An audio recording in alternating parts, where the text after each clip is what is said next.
duties. Like mine was in charge of cleaning.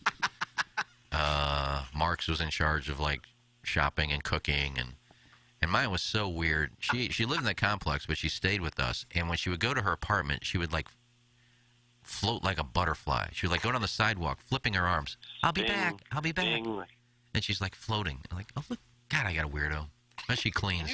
Can you explain this? So you guys show up and then they assign you girlfriends? No, we found them. They were at the pool one day.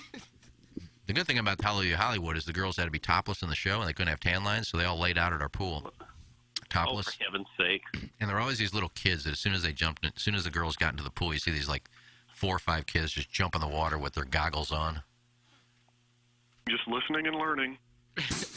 Okay. So yeah, that was only for a summer. It was fun, but we didn't have a lot of money. We spent it all like smoking pot, doing bong hits. The money you stole, you used that to buy pot. Pretty much, yeah, and the money we made. I mean, I already told the story that we would go to the grocery store and just steal. We're sticking pot roast in our coats and steaks. We had no money. So we just go to the supermarket and that's back before they had cameras, and we just stick rump roast in our pants and chips and hamburger and bread, and we just went in there and steal once a week. You bacon-skinned boot face. Yeah. So this guy who ran the MGM Grand was kind enough to get you guys jobs. Do you have any remorse about immediately using that job to steal? I didn't know the guy. It was Randy's uncle, not mine. Wait, how did you get the girls to clean for you? How'd that work? They assigned them when they got there. No, she liked to clean. She goes, I'll clean. Okay. But how did you meet? You just met them at the pool, and they're like, I'll clean your house? No, we met them at the pool, and we went out and had drinks, and we just hit it off. So they became girlfriends. It was pretty easy back then to get a girlfriend. Sounds great. Hey guys, stay well. So they had jobs. Mine was in charge of cleaning, and she didn't mind. And then she would float down to her own apartment like some little butterfly. She must have had a lot going on to have her own apartment, but still stay with guys who assume that she would be in charge of the cleaning. Well, I just told you, Kat, she would float to her apartment, so she didn't have all the marbles up there. She was missing a few. Well, the best was I didn't fly to Reno. How'd you get there? A buddy of mine. I won't give names because one of them is kind of well known, so I won't give his name. Oh, come on, initials at least. No, give us initials. Of the no, guy. I'm not. CR. But they had a Babe Ruth. Babe Ruth? No, they had the guy that I'm going to talk about. You don't know the other guy. You may. Anyway, they had a bowling tournament in Vegas, and they were gonna drive. So I said, "Can I drive with you guys to the tournament?" And they said, "Yeah, but you got to stay 2 days because then they were going to Reno after Vegas." So I said, "Okay, that's fine. I'll stay in Vegas for 2 days." So we get to Vegas, and my one buddy calls a hooker to the room. I said, No. You're not doing that, are you? He goes, yeah, look, I found this pamphlet on the strip. It's got all the, I said, there's thousands of them, man. He says, yeah, I just need to get laid. I said, oh, whatever, I'll go down and gamble. So the hooker shows up. I go down to gamble. I said, how much time you need? I said, how many hours did you buy? He goes, just an hour. I said, okay. So I go down and gamble for a little bit, come back up, and he's on the bed weeping. I said, was it that good? I love her, man. I said, was it that good? He goes, she rolled me. She robbed him. He went to the bathroom. He came out, and his wallet and everything was gone. I said, are you stupid? Hard to believe. Oh, so that kind of hard to believe. That kind of turned the trip. We had to wait till his parents wired him some more money, and so anyway, got to Vegas. That's a cautionary tale. If you ever go to Reno, you wait for them to assign you a girlfriend. Then it's safer. Yeah, well, right? this was in Vegas, and he got rolled in Vegas. He's calling the cops, and they're laughing at him. Yeah, I just had a prostitute, and she stole. What did I do? Good luck, buddy. What are we going to do? That's why they steal. Yeah, what are we going to do? After him. He says, well, I got the number here. He goes, yeah, that's not a number we're going to be able to track and find people, buddy. So you're out. So he had to wait for more money to get wired. And so anyway, that's how the trip started. My roommate getting rolled by a hooker. That's probably why the hookers steal so much is either the victims won't call it in, or the police laugh when they do call it in. So yeah, they're not going to get caught. Can get out. What are they going to do? Say I wasn't at the room? You have proof I was in the room? Yeah, that's her. Okay. Yeah, okay. I guess it's dangerous if the guy came out of the bathroom just as they were rifling through his wallet. They might be risking their lives there, but you got to be in a pretty desperate situation in your life to be in that place in the first place. Someone should clip this segment off because we're accused all the time of providing no redeeming value. But this is a story that I think a lot of people can get some useful information from. We just outlined why it's not safe to bring a hooker to your room in Vegas. Thank you for that, PSA. guys. And if Thank you're you. ever in Reno and you're getting change for, of course, now I don't think they give you tokens. Make sure you count your money. If you're getting change for 20, make sure there's 20 coins in there. Check references before you get a hooker. Yeah, that's good. That's a good one. 3 references or get out. Just whack it. My God. Okay, Iggy. I can't tell what's real and what's a drop anymore. Settle up. This whole segment's a drop. Yeah, this is all one drop. Here's Action Jackson with 3 more ways to get TMA content. Watch TMA on YouTube. Click the bell to subscribe. Download the podcast. Find it at TMASTL.com or wherever you podcast. And check us out on TikTok at TMASTL. Thanks, Jackson. It's the Ryan Kelly Morning After on 105.7 FM HD2. Hey, this is Tim McKernan for Design Air Heating and Cooling. I am a very happy client. Design Air Heating and Cooling and Seth Goldcamp and his incredible staff, which you can find online at designairservice.com. Just go to the website, click on the Book Now tab, and any issues you may be having with your HVAC system, they will take care of immediately. The customer service, second to none. It's Design Air Heating and Cooling online at designairservice.com. Biggie's Restaurant and Bar has been a staple of the community for over 30 years and is serving your favorites like the steak sandwich, waffle fries, and so much more. It's not just the food that's rocking. With a full bar and patio, Biggie's is the perfect spot for lunch, dinner, and a little laughter. Biggie's original hours are back. Open 11 a.m. till midnight, Wednesday, Thursday, and Sunday.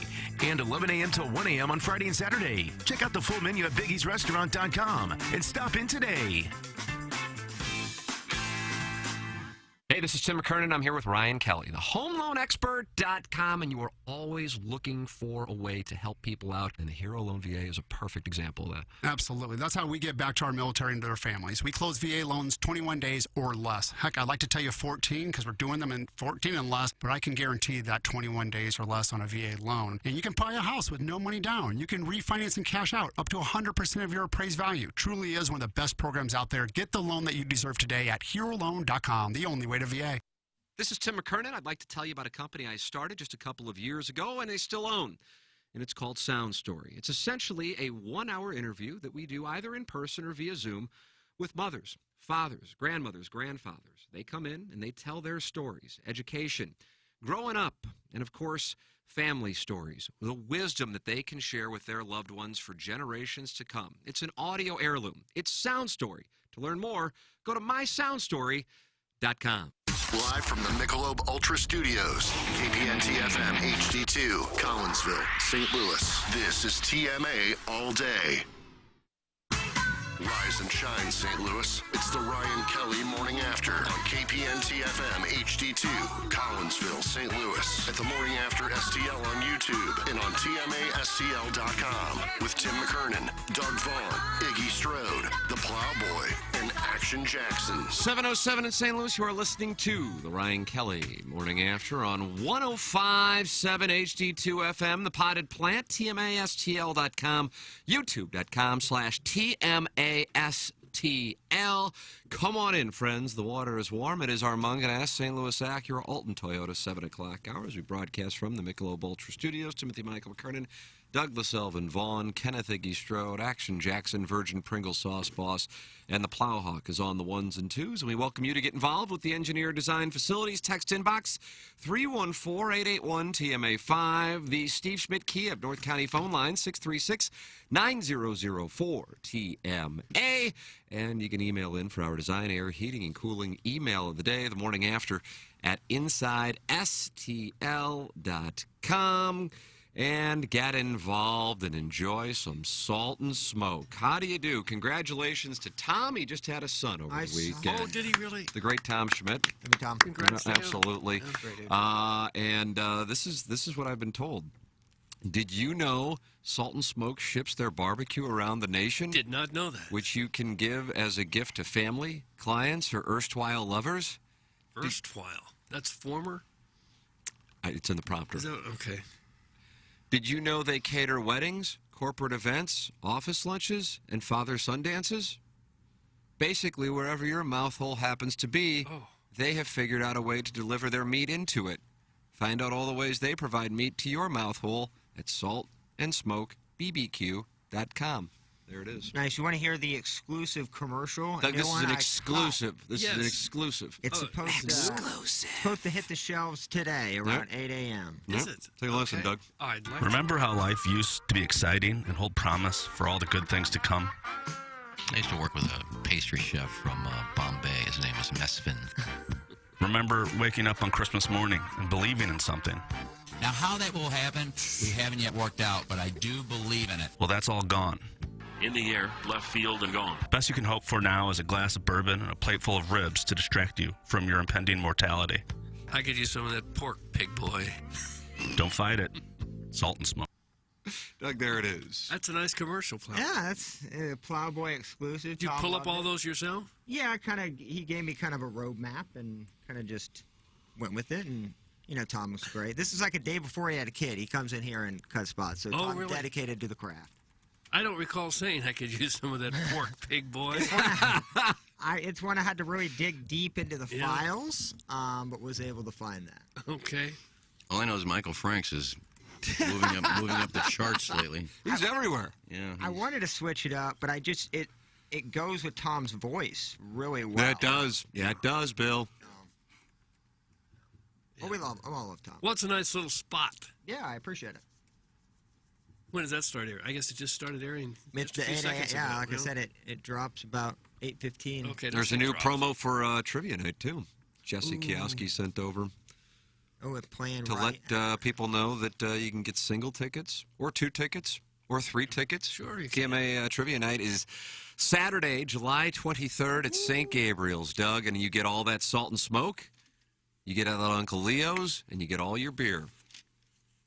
$85 as we partner with Friends of Kids with Cancer for our first ever TMA Trivia Night. How do you do? Yeah. Well, I'm fine. Go to TMASTL.com to buy yours. But once again, you don't need to buy a table. You can get individual tickets.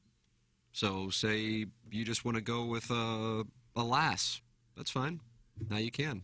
You think some of these guys tickets. have girlfriends? Yes. Oh, for sure. 1 or 2, maybe. Guaranteed. And I'm sure there will be pork there. Pig boys. Oh, I love Salt and Smoke. All the little boxes they give you. Mm-hmm. Hey, Tim, how'd Balloon Party go? Thanks. That's Miss 636. Brand new texter. That's one I'd put a flag on, Jackson. That can be a tell on a burner. It's fine. Is there anything of significance yesterday? Well, it's going to be a grim day in terms of the text line with, Cardinal, I don't Fiber, recall and that Lee, being the Kroenke. case. Honestly, I don't remember what we talked about. Jackson? I think we just talked Redbirds and Stan Kroenke kind of shoving it up our tush. And yeah. Tushy. Man, that got to be exciting. Tushy booth. I don't think Where that tushy booth? It all kind Clip that off. It all kind of runs together after, just how it is. Well, this show runs together. Right. Doug, I don't remember what we talked about 3 minutes ago. Broadcasting in general. Because it's really not terribly important. Yeah. I think we were talking about pork. Right. I feel you like talk and then you stop talking. Yeah, I feel like I'm a kid in 7th grade when your parents ask you, "Hey, how was school? Good. What'd you Fine. learn?" No, nothing. Right. Yeah. Madison will ask me what we talked about, and I just Yeah. I think back. I'm like, I really don't. I honestly don't remember. Or says they'll say, "How was work?" Fine, and you can't think of one other thing to tell them about how work was. And it wasn't how school fine. was. We had texters grill us. Yeah. Was it Chubbs? Yeah, and some people just Chubbs talk your head off. Peterson. Yeah, that's a situation. That's another flag, Jackson. Yeah. Lousy and I had a couple of nice compliments on the Pepper and Genie yesterday. Yeah, we are. It's getting some traction. P&G is going global.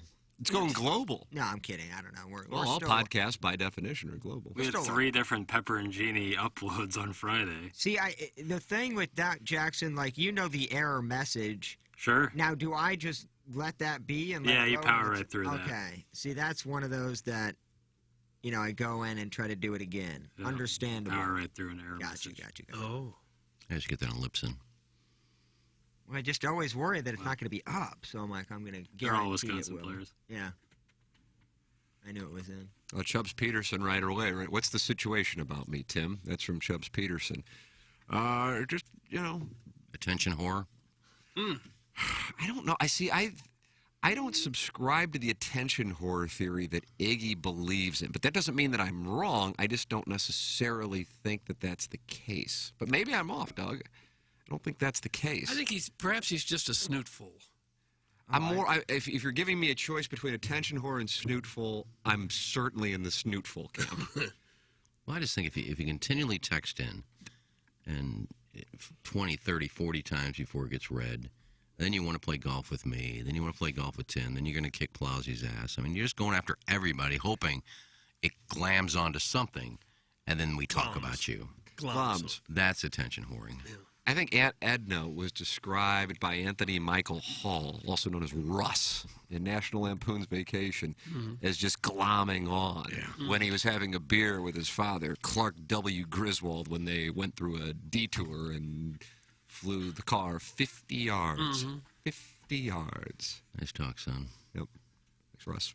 You don't hear people say gloms on a lot, but I kind of like Clark W. Griswold, Anthony Michael Hall, and Edna. And I just said it. Yep. What makes you think you're going to be able to find a gas station where they were at? And I get you have to do something. You can't sit there and wait for the vultures, but it just seemed like a rough idea to go out in the desert to try to find a gas station. Well, a lot of people put their dead grandma up on a rocking chair on top of the car, too. That's Fellas, it was just a movie. It was just a comedy movie. That movie was It wasn't great. a documentary. Right? Chubbs Peterson has issued 2 statements since Iggy's. Again, the problem. Correct, Tim. I'm just a hockey player playing golf today. I don't know what that means. I don't want to play golf with you, Pockets. I want to play against you. Those are Chubbs Peterson's most recent statements. Those are fighting words. Well, it's not happening, so. You won't have anything to do with this fellow. No, I won't. Hillsider just wants to go out and have fun and lose money. He's not an attention whore. This guy just wants his name read on the air. Okay. I agree. Tim, you guys talked about Mizzou and the SEC. Yeah, in the final segment we did. But because I can't manage the clock in there, because we do... What are the segments supposed to be, Jackson? 12 minutes? Yes. That is the number? Yeah. Okay. And you come from this, where I don't know what time we'll break, probably in the 8:10 to 8:30 range. And then you go in there, and it's like, oh, crap. Like right now, we started, and we would be throwing to a break right now. Yep. And because we packed in a lot of content. Thank you. Here in the What early have going. we talked about? I can't even remember. Broke down Vacation 4 years later. So the final segment tends to be especially brief. Yeah. And I mentioned the Sports Information Director's poll that has Missouri ranked 13th out of 14 teams. Unfair. Thank you. And Based off what? the preseason predictions. And then in a developing story since then, the Colonel sent me a text yesterday. The Colonel and I have been the biggest fans of Tiger Board up until the Plowhawk arrived, going back to the late 1990s, and he texted me a screenshot. He goes, I think this is my favorite post in Tiger Board history. And I go, oh, this is going to be good. What do we got? And the title of the thread is, Show Us on the Doll where Gabe put his blank in your wife. Oh, God almighty. And I think they were not happy with Gabe detailing the Birmingham News article about Missouri picked to be 13th out of 14th. He didn't write the article. Right. He was just posting a link to it. Damn, man. But it upsets some of the, fans who, are thinking big things this year. And maybe they will be great this year. Preseason predictions in college football, minus Alabama, Georgia, Clemson, Ohio State, Oklahoma, maybe an LSU pops in there, an Auburn pops in there.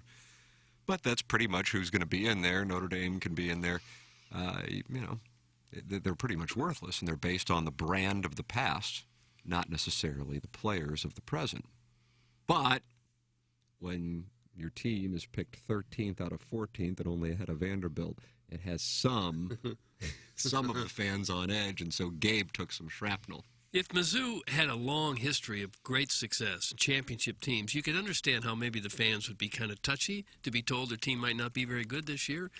But when they're almost always middle of the pack type of team, almost always, I don't know how you get so sensitive when someone says, well, you might not have much of a year this And I think college sports fan in general has that.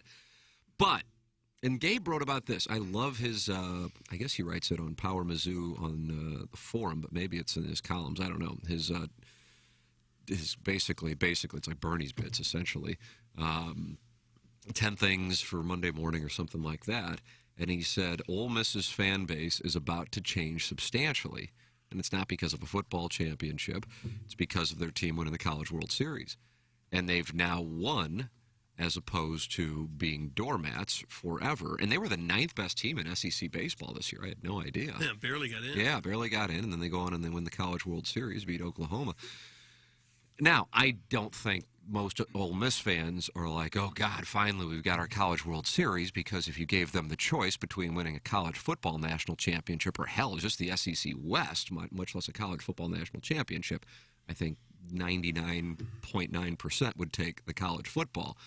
But with that said, he drew an analogy to, or he quoted a column from someone who was a Cubs fan and said the world changed in 2016 because they had won the championship, as opposed to the previous number of, at that point, centuries, decades, of just expecting to lose.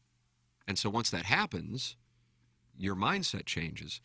And then Gabe drew a parallel for the Royals.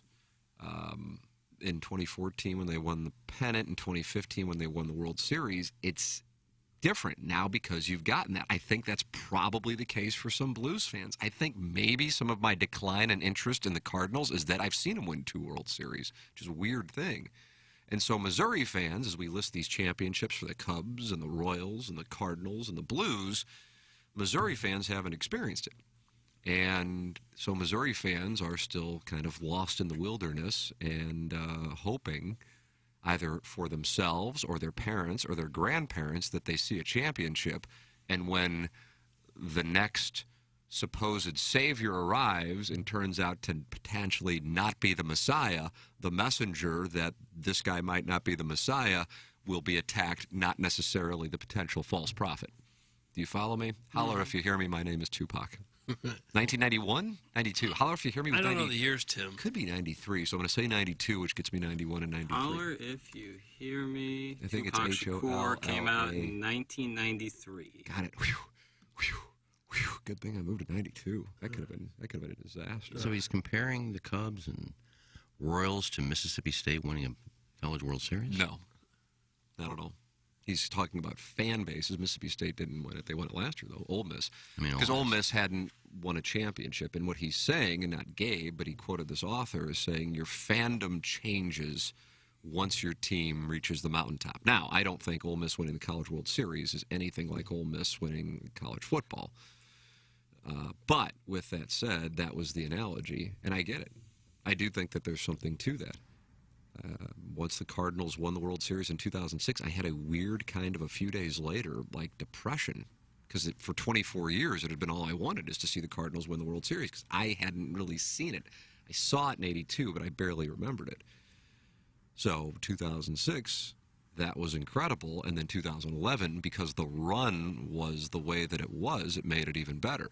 And I think for some Blues fans, that is probably the case. I don't think losing in 2021 hurt as bad as it did if it were 2018.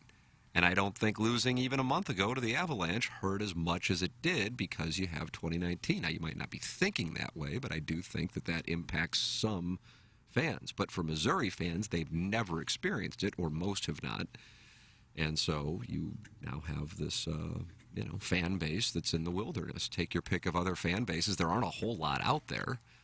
that are relatively successful and haven't had championships. I guess the Cleveland Guardians would be in that category. Doug, the Purple People Eaters, they get one? The Vikings? Yeah. No. They never did? They were there a lot in the 70s. But Grant lost, I think, 4 or 5. I think they lost 4. Yeah, that's one in the NFL. The Bills fans certainly would be in that category. Yeah. It'll take a few years for that to wear off. I mean, we'll still revel in the Blues Stanley Cup for a few years, I think. So let me ask you then, when you're talking about fan bases, say Missouri won College World Series. How do you think that would affect the football fan base? I think the analogy doesn't work because I don't think most people care about college baseball. Yeah, that's what I was thinking, is that, you know, if you talk about individual teams, but in college it's basically basketball and football. You know, I don't think colleges, baseball or football or basketball and football fans of a school care if they win a soccer championship, if they win a track and field meet, if they win the College World Series. I would even tell you that most, in particular in the SEC, minus, Doug, what do you call it, hashtag BBN, Big Blue Nation? Oh, yeah. Don't care much about the college basketball either. Relative, if you gave them the choice of can you have a college football championship or college basketball championship. Oh, yeah. Most, not all, because Kentucky, that certainly is their brand. Arkansas has had some runs. Florida has had some runs. But, yeah, you give the choice of college football, college basketball, and even then. But, yes, I agree. If you have college football, college basketball, college baseball is distant behind those. So I didn't necessarily follow the analogy, but once he brought it up, the thought process of your mindset changes as a fan once you experience the mountaintop, I do agree with because I can relate to it. I think in St. Louis, even bigger than college football and basketball, used to be college bowling. And we had a nice team here that we could follow in Fontbonne. And when that crashed to the ground because of an erstwhile coach, it changed the landscape. And I went to a lot of road games thinking, okay, they're going to be there. And I did too. Tailgate outside the alley. Bus never showed up. Well, you should have called me at a time. I have a new neighbor upstairs. She bowls for Lindenwood University. Oh, lucky her. Yeah, I know all their coaches and some of their players, so we talk bowling every once in a while. Nate in Tallahassee is not happy this morning. Doug, Florida State, of course, is not in the SEC. But he says Missouri sucks. And I don't just mean the school. I mean the stillbirth that is the entire state. Oh, Shut Lord. up, Iggy. Your IQ is lower than a basement. No. Block him! Now, what did I say? Block him! What did I say that you don't understand? That was vile. On the fact that you're down there in Hoosieville. Oh, this was the guy from Tallahassee? Yeah, Nate. God bless it. Yeah, there's a lot of He really let us money have there it. in Tallahassee. When was the last time Florida State, Miami, when did they win something? Jameis Winston. Jameis is famous. Won the national championship, Doug, 2013 season. Was that the second week of January 2014? Was it the first week? I don't remember the exact date when it happened. Right, 8 years ago, so. Tell you what, if I'm a 5-star recruit, I'm going to Miami. I don't care about the football program. Why would you want to You're go there? going to get to the NFL. Oh, just South Beach, be all over that. Is that scene at 1920 with some NIL money? Please. Yeah, it'd be pretty cool. I mean, to be honest with you. they have some great donors too. A lot of rap stars that could hook you up with. University of Luther Miami. Campbell. University of Miami is incredible. Yeah, I would think that you're going to get into the NFL if you really want to at any program. Even when I You was might there as well covering have them fun. in the 80s, the football parking lot was full of brand new cars. Is that right? Yeah. It's in Coral How do all Gables, these- right? how do all these 18, 19-year-old kids all have these brand new cars, gorgeous cars.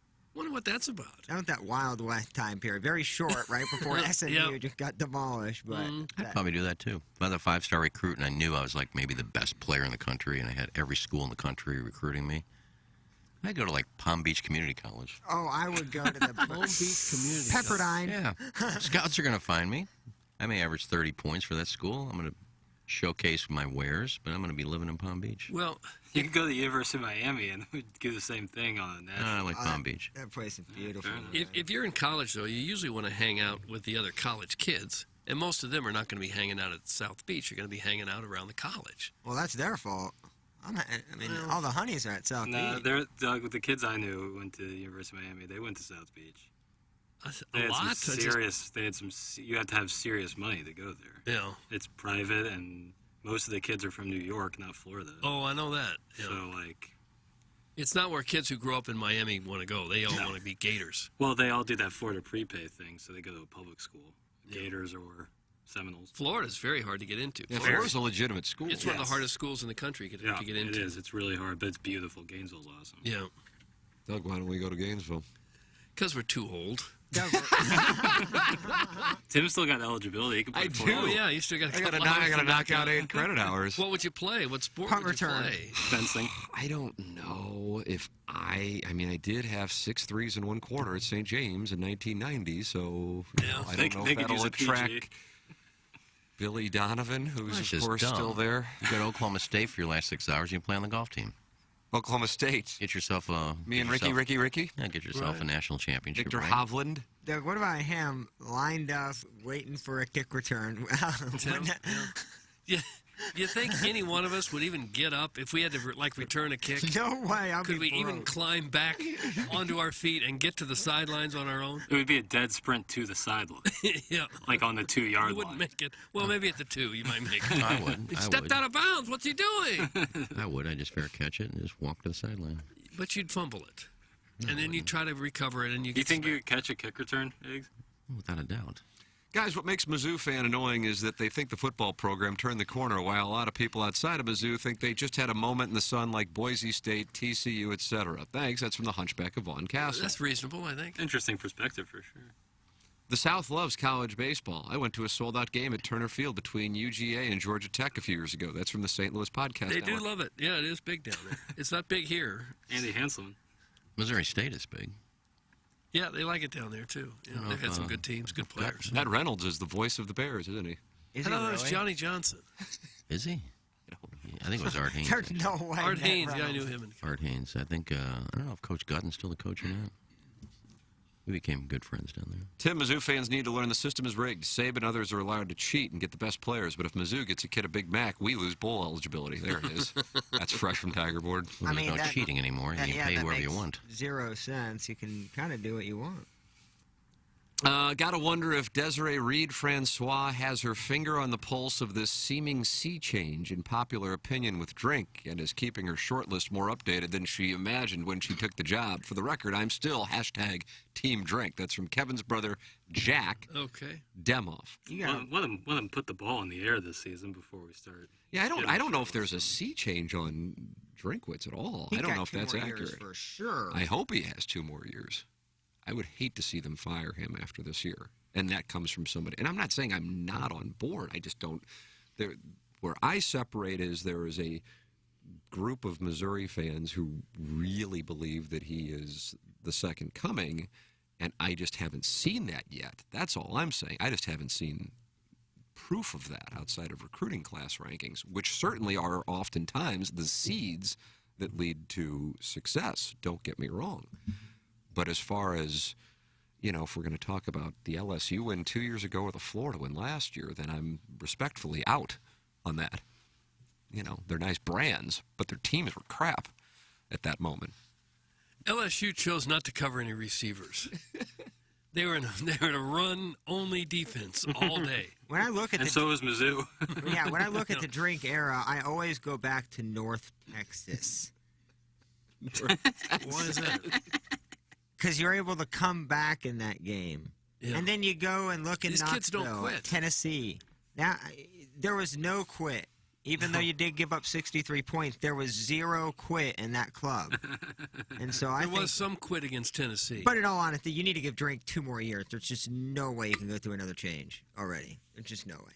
Regardless if you went 4 or 5, it's not the point. But then when you see Arkansas turn it around almost instantly under Sam Pittman. Sammy Pittman. There's people going to say, well, why do we have to wait a couple more years? You get the right guy. It's pretty remarkable what he did there. And is still doing. Heupel had, I think, one of the best offenses in the SEC. Granted, they didn't play a defense with a lick, but... If you fire Drinkwitz, how does that help make Mizzou an attractive job offer to future coaches? Thanks. That's from Hunchback of Von Castle. But let's make sure we make this clear. no one is saying that he will be, and no one is saying that he should be fired. So I got to. This hunchback is he's trying to test us here. Larry Thornton says Eli has at least 2 more years. He has been very involved in the NIL program at Mizzou. His class this year will be his best ever, and each year he has had the school's best ever. That's from Larry Thornton. I can't disagree with any of that. You think every year he's had the best ever recruiting class? No, I'm saying this is his best yet. This might be one of the best in Mizzou in the last 5 or 6 years in terms of what they've needed. For sure. But, I mean, if it stales out and he gets only a few 3-stars next year, then, yeah, maybe you look for a change. But if it's the same as this year, next year, and the year after. Well, how long do you give him if he keeps having great 2 more years, recruiting bud. classes and keeps going 6-6? You got 2 more years to get to 9 wins, and I think that's the goal. Being bowl eligible at 6-6 is just not worth. It's not worth it at that point to continue that relationship. But if you get to 8 or 9 wins, got another great recruiting class coming in, certainly talk about an extension. But you can't go beyond 2 years and get a total of 15, 20 wins out of the deal. It's just not. Maybe more important than the wins is just putting fans in the stadium. There's no reason why virtually every other, save for Vanderbilt, every other school in the SEC packs in fans, sells out stadiums, and Mizzou's half empty. 11 a.m. kickoffs aren't doing us any favors. Brutal. And all jobs are attractive if you pay the coach enough.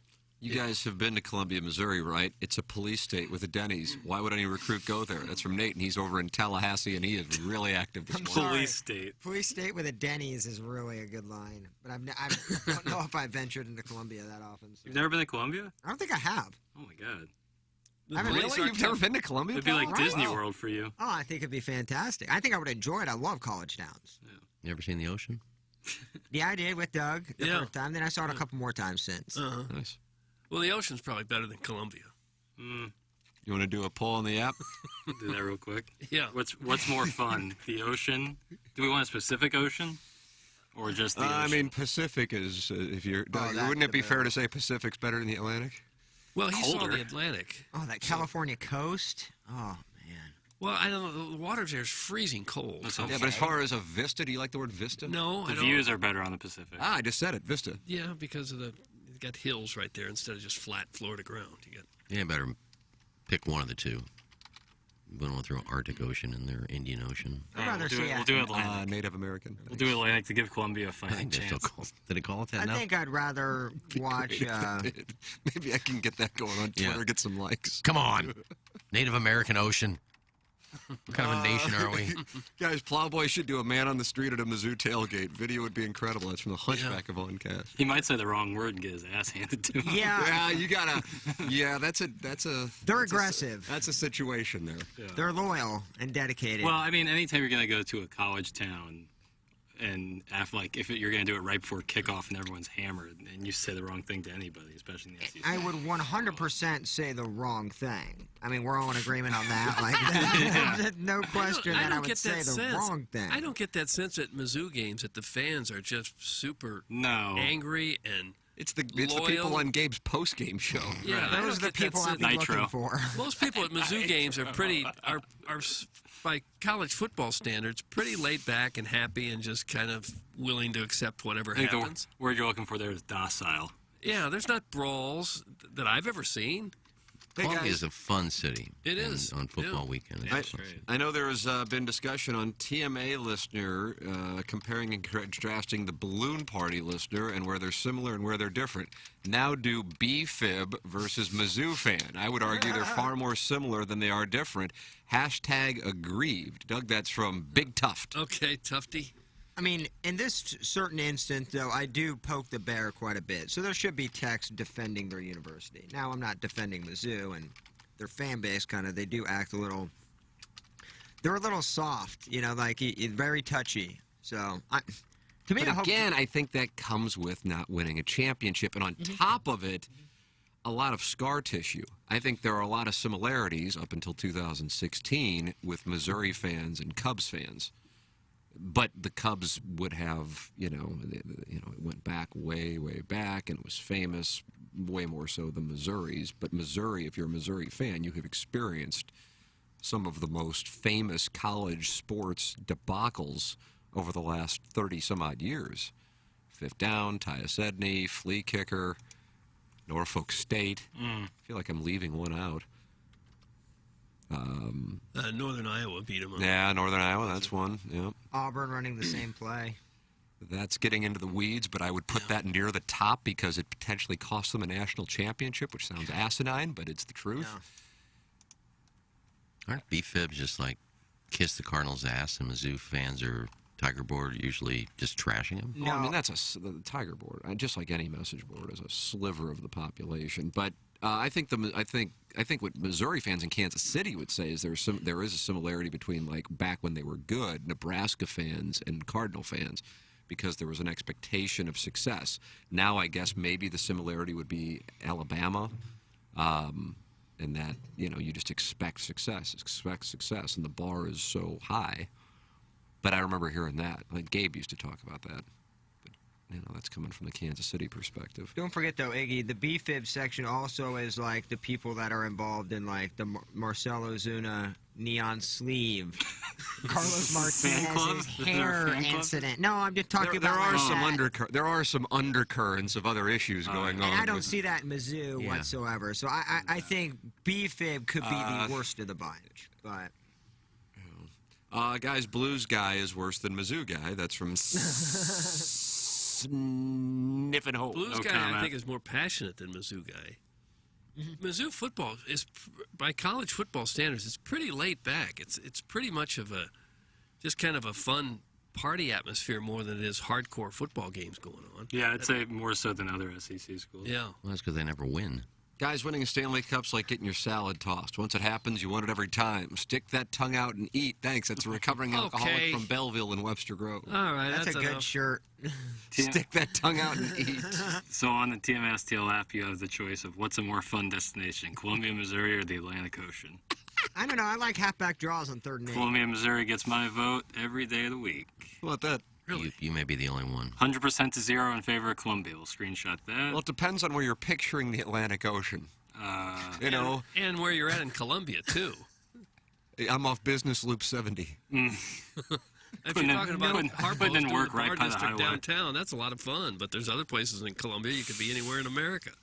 Something's going on. I'm getting a bunch of new followers on Twitter, and I have basically a dormant account. Don't do that. And I said, I don't know what happened, but something's happened. I heard you talking about Missouri. This might be it. I don't know what I did, but it might be it. Farewell. Got this picture of 100%. The flight down to Fort Lauderdale's coming quicker than I thought it was. Maybe Captain Jack tagged you. Oh, that right? You got a big following? No. You're still sideways with Captain Jack. No, he did an interview with a new porn star, and he had like 2 comments. Doug, did you see Captain Jack's new? No, I did not. She's fairly attractive. Who's that? I can't remember her name.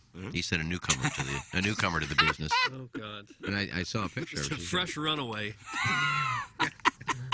Let me see. I don't know what Captain Jack's Twitter account is. I think just Captain Jack. I thought. There's got to be more than one Captain Jack out there, right? Just Captain Jack Sparrow. Yeah, I know. I just immediately pulled up pictures of Johnny Depp as Captain Jack Sparrow. Who's in the news, right? I can't find Captain I'll Google it for you. My guess is it's spelled. I'll just Google Captain Jack Twitter. Well, I found. Well, while you guys are doing that, Jackson's going to tell people about Mark Hanna of Evergreen Wealth Strategies. Oh, best in the business. Let's say you're deciding between taking a vacation to Columbia, Missouri, or the Atlantic Ocean. Mark Hanna can help you guide you through that. He's going to get you through that. Yeah, yeah, and he'll most likely say Columbia. Now, I don't know if he's a true son, but I think we all know that Columbia is the answer. Regardless, no matter what situation you are in life, whether you're looking to take vacation with your family, whether you're looking to retire, whether you're like me, just starting to save some money, Mark Hanna can help guide you through that. It's so important to have someone you trust working with you when you're talking about your financial future, and Mark Hanna is absolutely someone you can trust. I love getting on the phone with Mark, just talking it over with him. He's so wise, so helpful, so intelligent. So if you don't have anybody, if your only plan is to really throwing money into a savings account with no real strategy or anything like that, give Mark Hanna a call as soon as possible because he can really help straighten you out. And if you already have somebody, strongly consider making the switch over to Mark Hanna. I think you're going to be really happy you did because he's the best in the business. There it is, 314-889-0503, or go online at evergreenstl.com. That's Mark Hanna, Evergreen Wealth Strategies. The summer heat is here, and that makes the perfect time to train for a new career, one that gets you out of the weather and into a career you will love, IT. And Centric can train you for that career in IT in just 4 months. Want a career with unlimited opportunity? That's IT. Want a career where you can work from home? That's IT. That is so important to so many people right now. Want a career where you don't give a flip whether it rains or it's sunny and 99 degrees? That's IT, and Centric can make that happen for you even if you have no IT experience. If you're not happy with your job, call Patrick Nealon at Centric Training today, and he'll walk you through Centric's hands-on program and show you how they help you get started in your new IT career. And then the only time you'll have to worry about the weather is when you have baseball tickets. So call 314-450-4714 or go to centric.com/STL. That's CENTRIQ.com/STL. Technology is the future of St. Louis.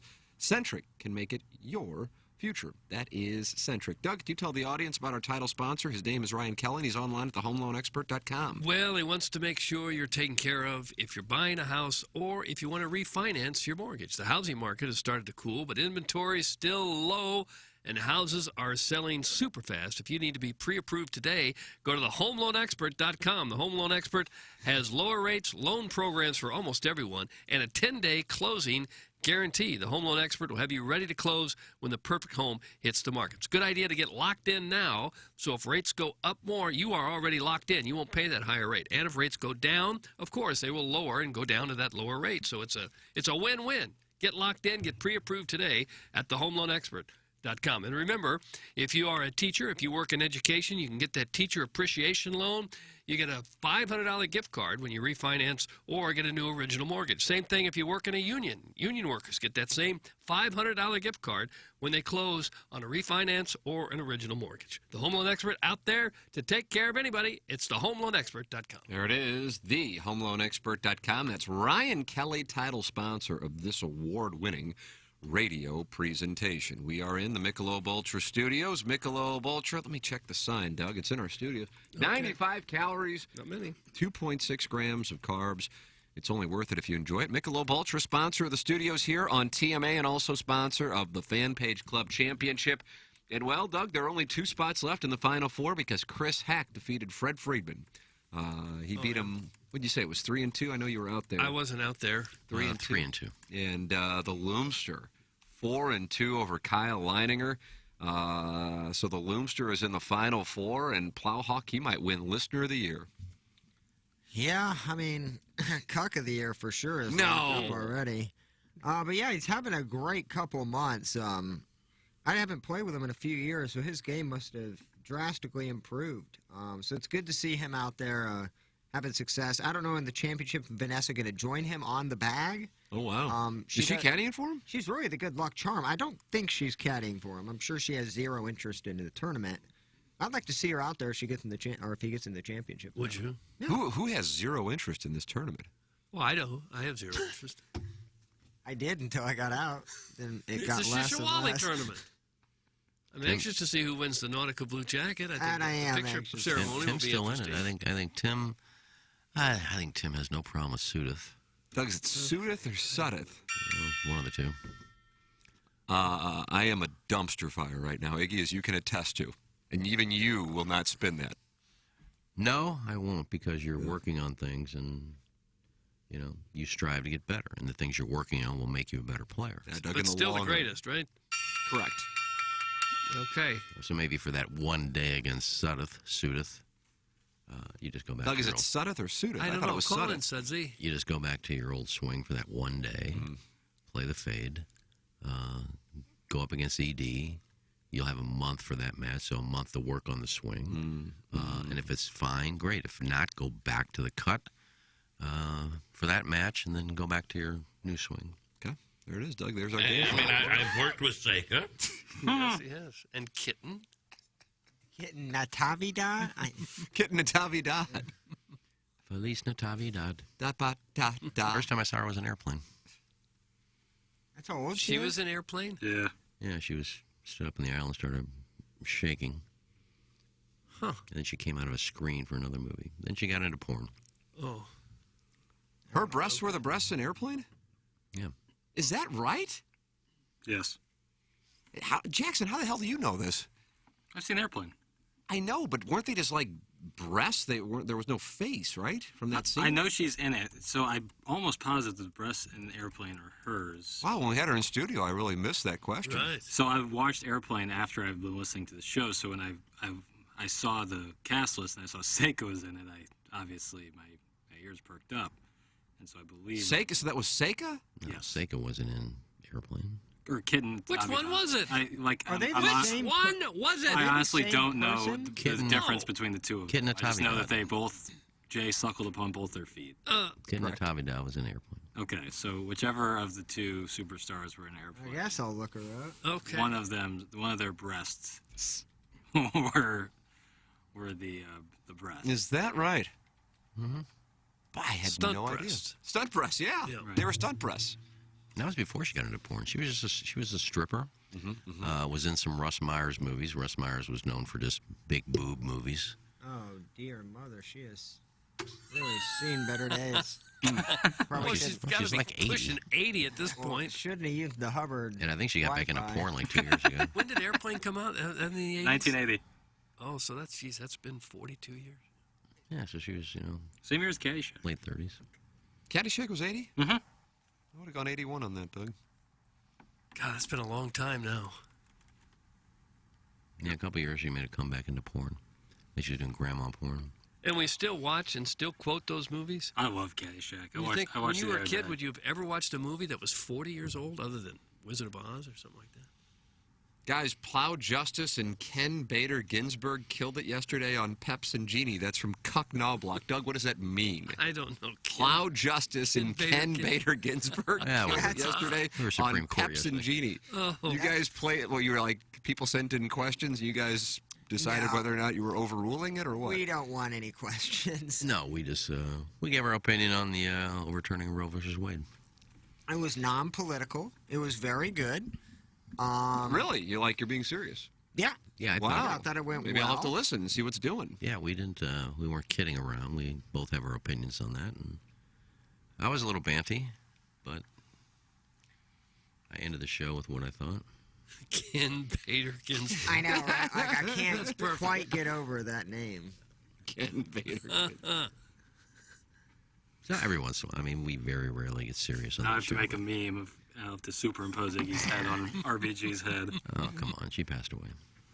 Well, yeah, it's not too soon, though. It was a It's couple time for years you to ago. carry the torch. No, I mean, For justice. guys should speak up if they have feelings about this. Don't let the women hang by themselves. Have a voice. Yeah, right when I saw a couple of DMs Not that directed Pepper and Genie's getting a lot of Yeah. traction, the but DMs were directed at me and Iggy. I'm like, oh. So what was happening? But So no, there people are were. Is there? What do you mean? The DMs? DMs after the fact. So I was at the house and got a DM, and I'm like, oh man, me and Iggy are tagged in this. It's gonna be brutal. Oh, really? But So, they were really what- nice. Was this via the Twitter tweets or Instagram via or Facebook Messenger. Okay, so And what they were- happened? They were really receptive. How many you guys get? I think two. Yeah. And how were they? How were the two? They were very nice. Oh, They there you were go. Very nice. Doug, Iggy's going to pull out his phone and read them for you. There you By go. the way, it's I Captain. expected a lot of shrapnel, so I just anticipated. That's why I turned Yeah, my I phone expected on mute. people to say, "Shut up! What do you don't the know anything audience about here this." is almost all liberal, so you're fine. I don't State know. Your case. I think Justice we didn't Ginsburg. go political. That's why I wanted to put it out there. Both sides are really arguing. You know, I mean, I did go a little I don't know if political. it'll fall flat in the middle there. I did go a little political. I said the same conservatives that are saying, you can tell a woman she can't get what to do with her body, are the same people that said you can't tell me to put a vaccination in me if I don't want to. You can't tell me to wear a mask.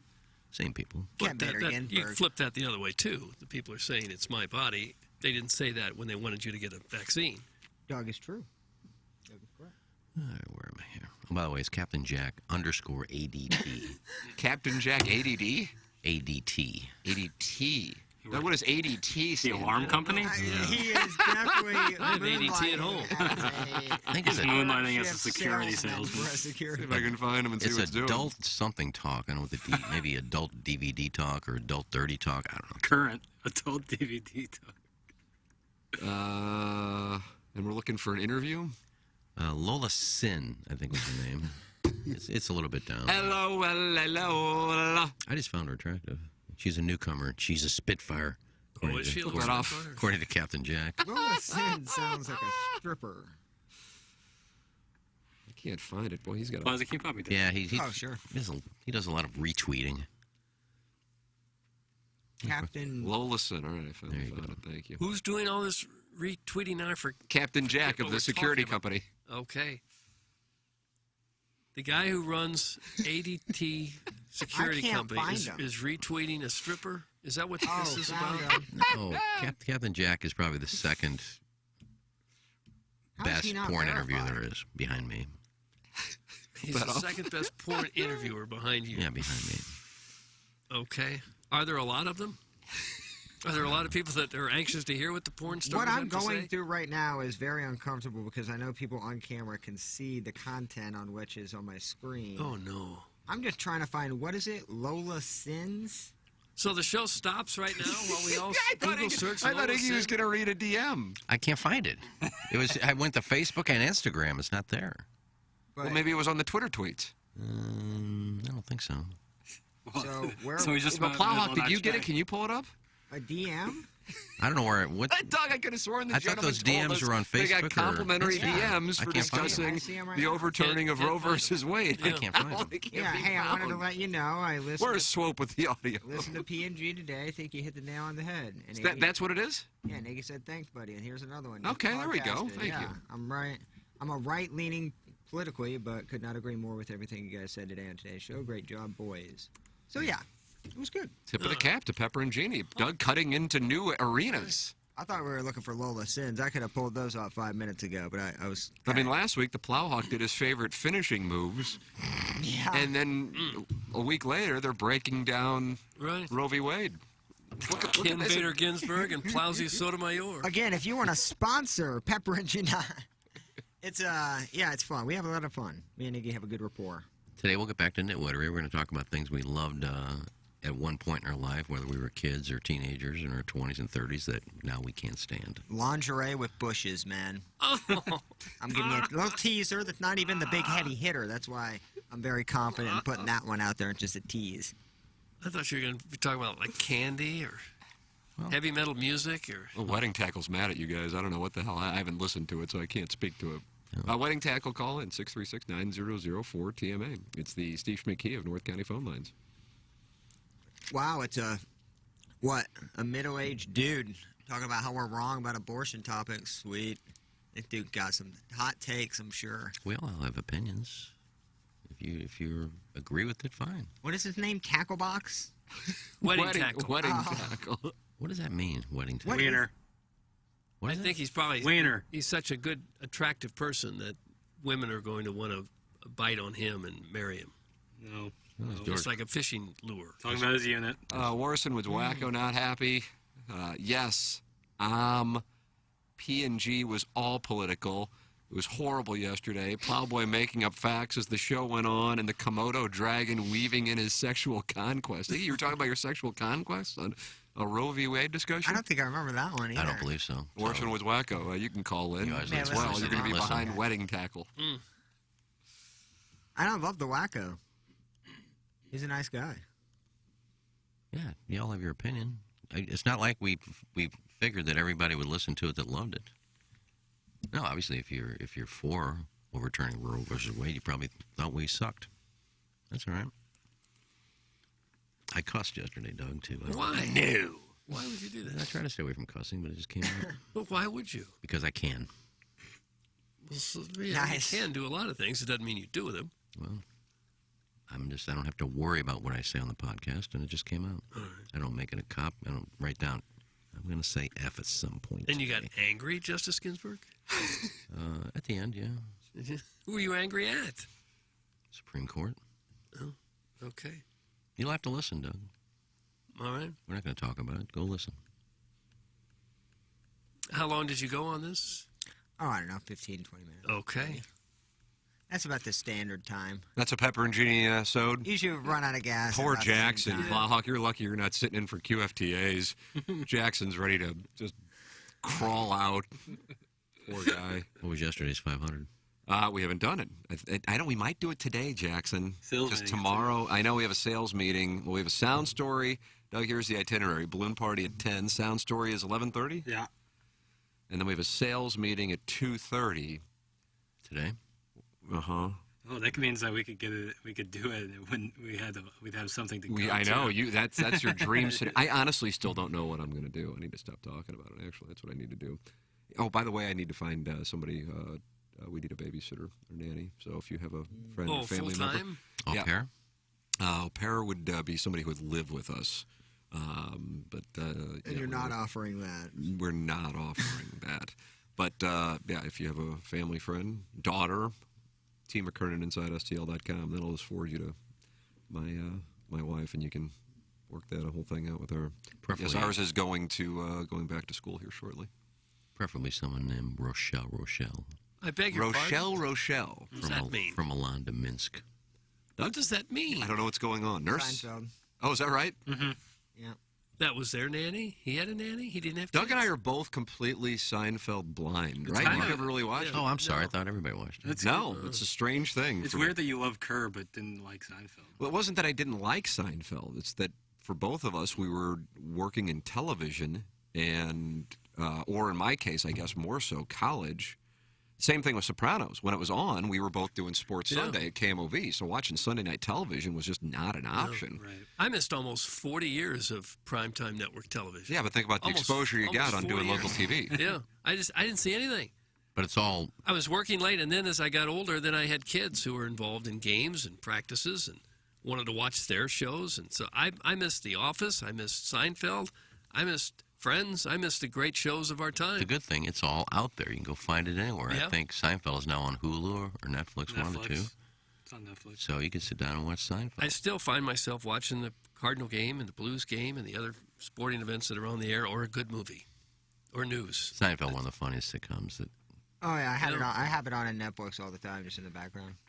I dusted yesterday, so I had that on. You had Seinfeld on while you You're were dusting.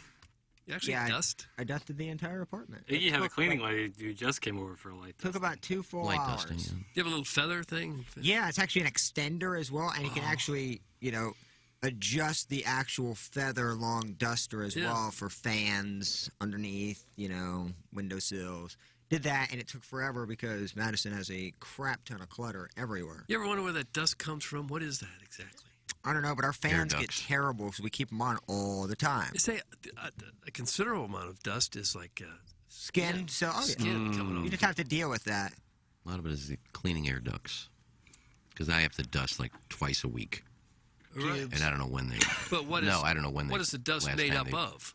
I don't Dense know. pubes I mixed think with skin cells. clean, not clean air ducts, then you put an AC on, and the dust blows out of there. Okay, the air ducts aren't clean, but what is that dust that's unclean? I don't know what dust is. Well, that's the question. We need to get a scientist on.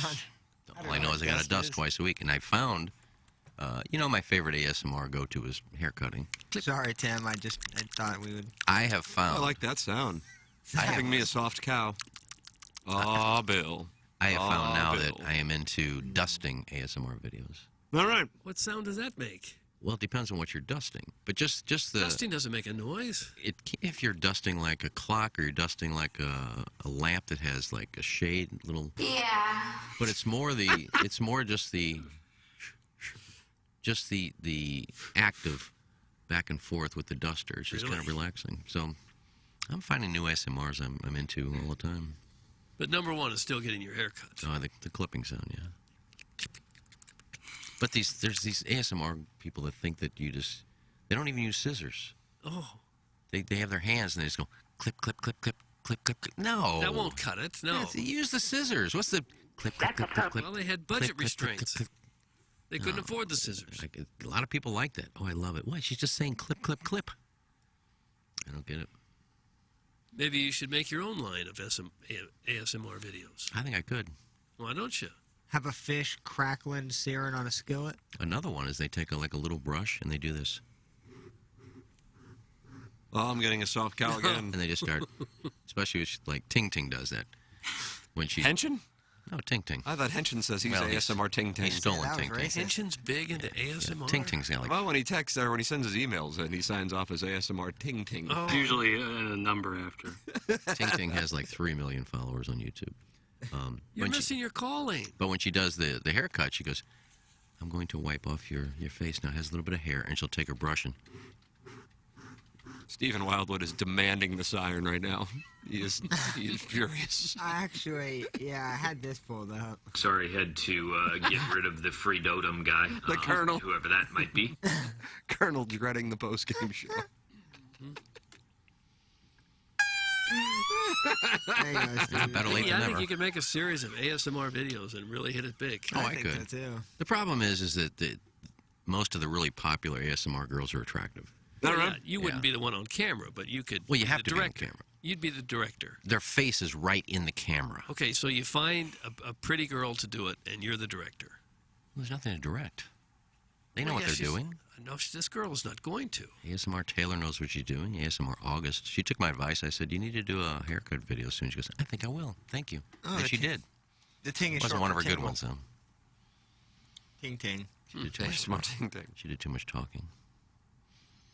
I don't like talking. We're getting complaints or compliments on the cameras on YouTube today. I see you're know. blocked out. I'm trying to figure out what I can do. What is that? Because he's sitting 3 feet from the floor. Yeah, he's so hovering. the right bar. It's not your mic, it's the camera. Like the bar is blocking your face. Good. For whatever reason, I don't know what's going on with my camera. Yeah, you see that your hat. I don't know what's going on with this camera. I'm shrinking. Iggy's camera and my Did you take camera my chair? are aimed at the wrong people. Iggy's camera should be aimed at me because that's generally the way I look, and my camera should be aimed at Iggy. Wow, wow, because wow. It's a better shot. I like it right where it is. Look, we're moving studios soon. Let's just Okay. we'll fight this Yeah. one out. Yeah. Relax. Chalk it up. Iggy's everybody. I'll work on in the break. Just leave 'Cause it I don't like know that. what the hell. No. They can It look looks at like you're like on Dateline. They blacked out your face. They can look at the My bar. camera would get a direct shot of Iggy, and your camera would get a direct shot of me. Maybe if I had a chair that was higher than a step stool. All right, we'll try it out. We're gonna switch Doug and Iggy's camera in the break. We're gonna try it Okay. out. Sweet. If it can go that far, I don't know. We'll find out. This will be fun. Who brought up ASMR? How did we segue No one. into this? That's from the 314. We talk about dusting. Talk about dusting. Oh, he's That was talking about it. dusting, and I brought up ASMR dusting. Is that her new name? No, ASMR Alice is Oh. really good at it. ASMR Duster. And I gave one to Jay. It's ASMR Julie, maybe? But she's big into showing her feet. And she does cleaning videos, but she does them barefoot. And she's always putting her, like, foot right by the camera so you can see her toes. And she has a Pantheon, too, where I guess she takes her top off. and does it. Pantheon. Now, when you Like start in your Greece? ASMR videos, will you be topless? I'm not doing them. Are you talking about Patreon? Patreon. There we go. And if you pay, she does different videos, I guess, where she takes her top off while she's cleaning. I don't know. She had a nip slip once. Oh, sounds like more than a nip slip if she took her top off. Well, that's if you pay. I was, I was on the free one, and she was bent over and got a nip slip. Okay, you ain't paying, I guess. If I win App Madness and come into the studio, can Jay be there for an FFF? I got a pedicure, and I'm ready for my feet to be touched. That's from Bill's wife. Yeah, if Just you're, if Bill. you're real. Bill telling his wife, basically begging to win this. Send this text. Iggy, did you find out who won Point Fest yesterday? Oh, I did. He's very excited, supposedly. Are you familiar with this person? Do you have him blocked? No, I'm not. I'm not friends with him on Facebook. You're friends with him on Facebook, though. Is that right? I can read Jess's. Who is this gentleman? Well, I'll pull this up, and I can read all three of the winners so far. If you want, I got all this from Okay. Jesse. I think people would like to know who the three winners are. Yeah, I agree with that. Because people don't maybe. Well, I haven't heard from anybody that I win. Right. No, we've contacted all the winners, so. Let me find Jess here. I thought you killed enough I have to- time Let's there. do first names only. I Why? think that's the right idea. Why? Because people win this, I don't think they sign up for the. All right, the winner's Bill. Yeah, that doesn't do it. All That right. doesn't do it Yeah, for me. Congratulations, Bill. Oh. So that means it could be Bill's wife. Yeah. I think people would like to know who won these things. It's not like they're going to come out their house Winner. because they heard their name. Winner for dinner at Olive and Oak, Tony Forsaletto. Tony Forsaletto. Talk Is to that him. the guy who came to minor league announcer? I don't know. Talk to him. Oh, that's Super excited. Joey Zanaboni. Yeah, Zanaboni. Zanaboni. Forceleto, Zanaboni, same thing. Jess said, talk to him. Super excited. The winner of golf. Golf. I think we all know him, Tim. Oh. Should I read him? Yeah. It's the second one up. Jesus, that is Why would small this be a font, bro. secret? Oh, Tommy Saboka. Yeah, Tommy Saboka, VIP distributor. All right, Tommy won the. Who I've Okay, played golf with before. Yep. Haven't heard back from him yet. Left him a Yeah, it's message. but haven't Vladimir heard back. Saboka's brother. So he won Golf at Gateway, and the winner to Point Fest is Drew Ulrich. Drew Ulrich. He'll be a problem. Yes, and just said, He's going to be a problem? No. I'm Why kidding. would he be an issue? Seemed fine. yeah, Jess called him and said he's super excited. Sweet. So there's the three winners so And far. is he bringing a female significant other? I don't know. He gets to bring somebody. He can bring whoever he wants. But you would like it to be an attractive female significant other? Preferably swingers. Yeah. Oh. Doug. like an OK Cupid Halloween party. What? Now, you're not a swinger. You said you had to bring something to the table to be a swinger. You haven't no, found I'm your not. date yet. I'm not, but if they are, maybe they want a third. I'm out of that Well, business. that's not likely. I'm out of that business. I'm just going to lay down. No, I'm just out of Maybe that. they want a third. I'm just out of the me and listeners business. Because so many of them want to sleep with you? Yeah, it's just So many of them. one too many. We're just going to listen to music. Just going to listen to some Papa Roach and some Hailstorm, and But what happens afterwards, after a few cocktails? Yep. Who knows, really? that's what I say. Who knows? Yeah. Maybe they're looking for a third. If they want another cocktail or maybe dinner, but it's not going to be anything other than that. Sneak a live cat through a TSA pre-check point. I think I mean, it's not even good. He can get a grow on you, Iggy. I promise. No, he's Will you not. drive out there together? Will you pick them up and drive out there together? No, whoever I take is going to drive. That's so perfect. Meet me there. I'll see you at the seat. They're going to have to pick you up. Look, I live 10 minutes from there. It takes an hour and a half to get into the place. It's just dumb. What's great is the guy going to go, all right, I'm going to get up and get a beer, and Iggy gets, okay, get me a pretzel, 2 beers. No, I wouldn't do that. I'm sure I'll have some expensive count there somehow. Somehow. Write it off. What's the promo code for App Madness this week? I'll come in and service you all. That's from Stephanie at 1 Cardinal Way. Doug, wow. Leggy Blonde. I have a feeling. The promo code this week is COCK. Download the app. Make sure you're logged in. And enter the promo code COCK, and you'll be entered to come in studio for an hour with us here on TMA for App Madness. This is the final week. And Doug? Yeah. I think we're not winning, but I don't know. Well, there's a chance. ESPN went from last to first. I think we're going to get last. Was that when they started giving away $1,000? I don't know what they gave away, but they went from last to first. The Riz Show is still stealing prizes to give away. What are they stealing? Well, they've taken a guitar that was That's major theft. in the prize closet, signed from Point Fest 2020 or 2021. I think they gave that away. King Scott just walked into the lobby one day, took an end table with a plant. And said, They're selling the furniture or giving it away? One day they went into Tommy's office when he was out of town. They just went into his office and started taking stuff to give away. They got the juice. What's that? Yeah, they got the juice. Wow. Yeah, they can. That's We pretty can't. bold. But I think our prizes are great. But our listeners are letting us down. Is it possible our listeners were already on the app? And so it didn't count as new signups? Yeah, I don't know think how the it Rizzuto Show had people on the app? Come on, Doug. I mean, I don't know. We were behind the 8 ball because we've only been here since January. And none of us have stolen any office furniture yet. Not yet. Doug, Larry Nickel is on the line, and he's got the WWE recap. Good morning, Larry. Okay. Hello, Nixie. Good morning, guys. What's up? Oh, not much. How are you doing? I'm during my pre-show last night before I had family obligations. Yeah. I promoted the code word for you guys on the app. Oh, thank you. But Larry, what is the code word? cuck. Yeah. Yeah. I was waiting for you to say that last night. I was actually watching your replay, Larry, and you wouldn't say the word. You said C-U-C-K. I know, because some of my Facebook friends are not in tune with the morning after. Yeah, I could see that. Okay. And I will clear up one thing you said. You said the winner gets to sit in with us for an hour and gets a tour of the studio. There'll be no touring. Oh. Wow, Doug, we have restrictions. Why would you put the foot down like The that? tour would last all of 2 seconds. Here's the studio. Well, there's no tour. You sit in here for an hour and you're out. They can have a little tour. They can walk down the hallway. He said tour of the studio. This is it. There's your tour. Okay, well, then there is a tour. Well, you going to show him around? Sure, I'll show them around the studio. Okay. Well, sorry, Larry, then you're right. Doug's going to give him a tour. We're right in it right now. Here it is. Here's our room. There's the tour. They're going to be here anyway. That counts as a tour.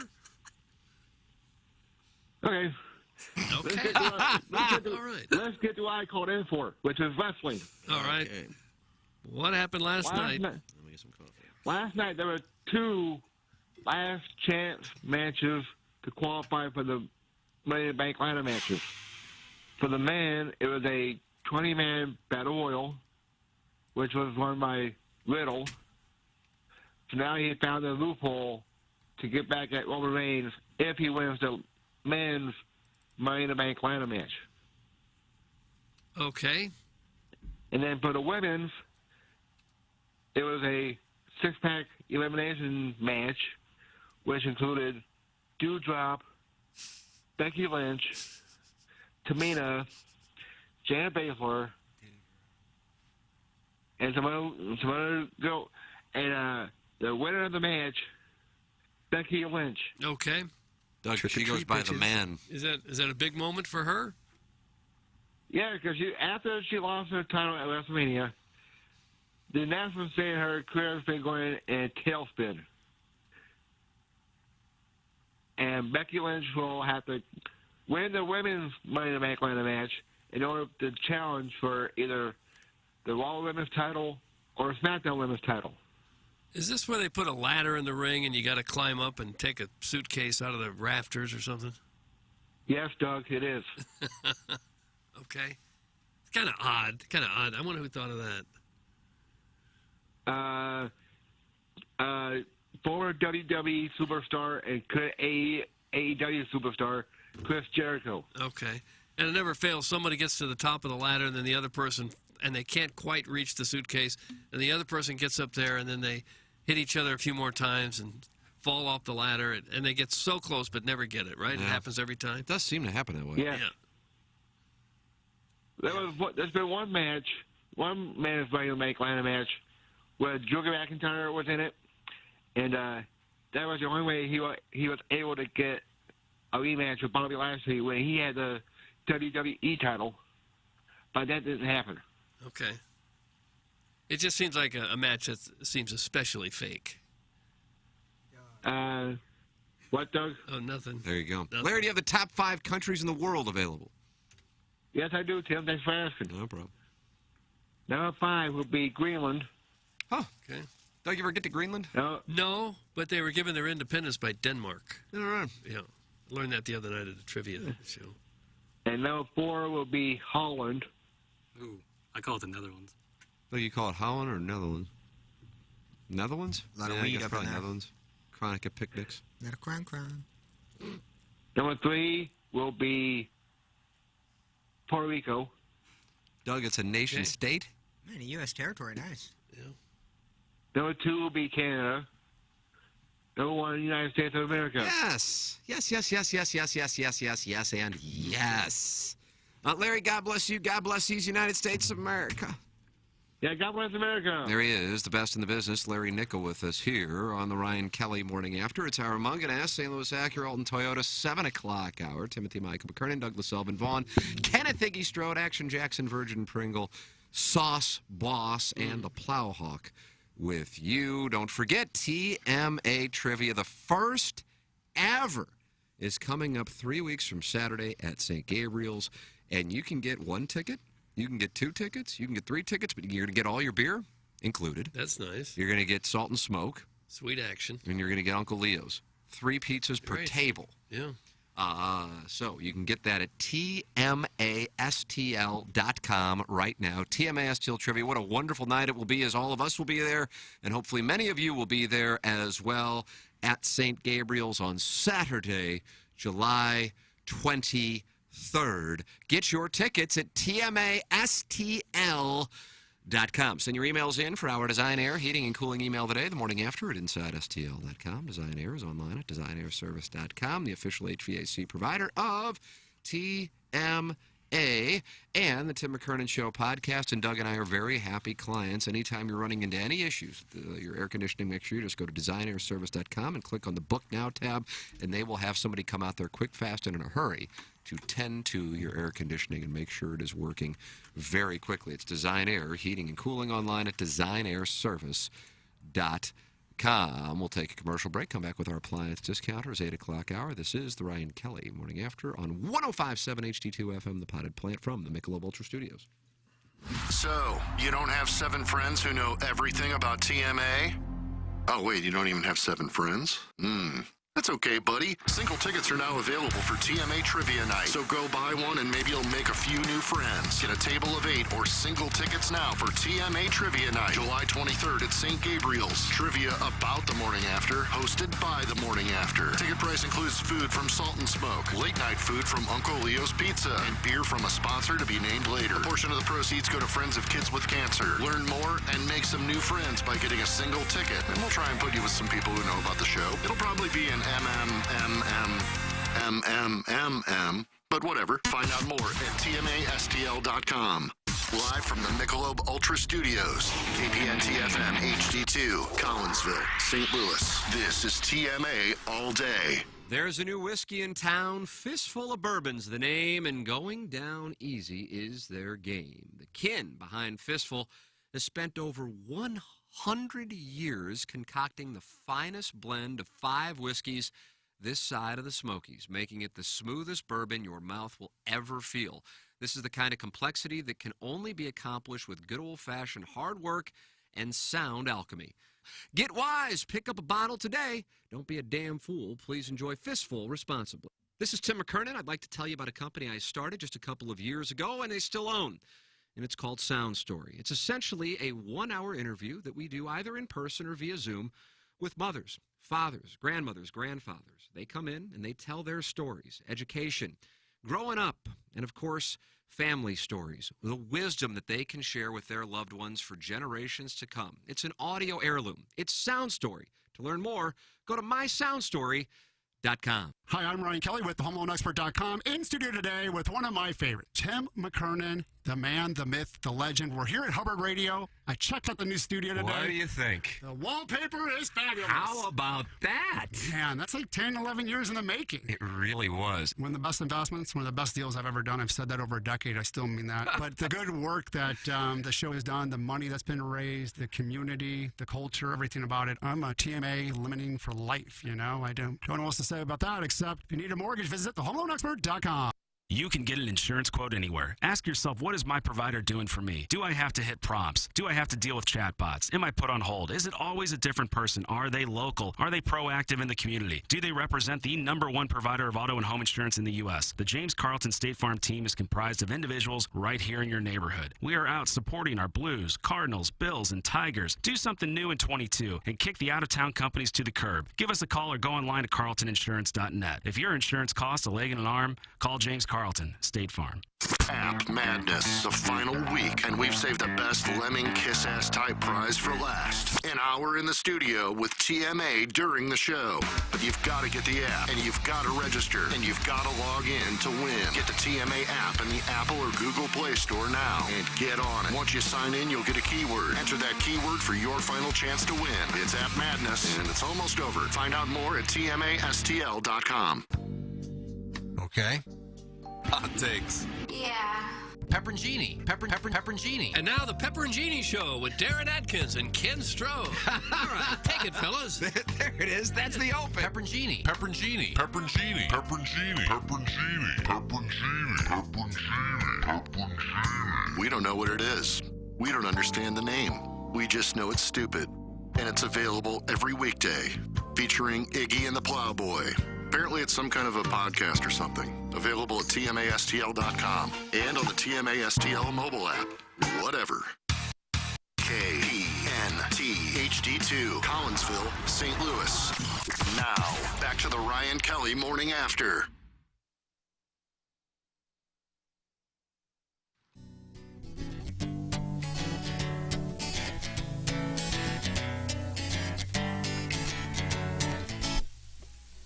Firecrackers bursting, fireworks going off tonight. You and I are standing here watching the lights. Tell you. Surrounded by It gets you ready for Independence Day, doesn't it? What's on your Independence Day plan? Going to Lake? I don't know. Yes, Plan on I have repeat. at the moment. Go see fireworks somewhere. Probably Kirkwood. I think it would be fun to just put this on repeat on the Bluetooth all day.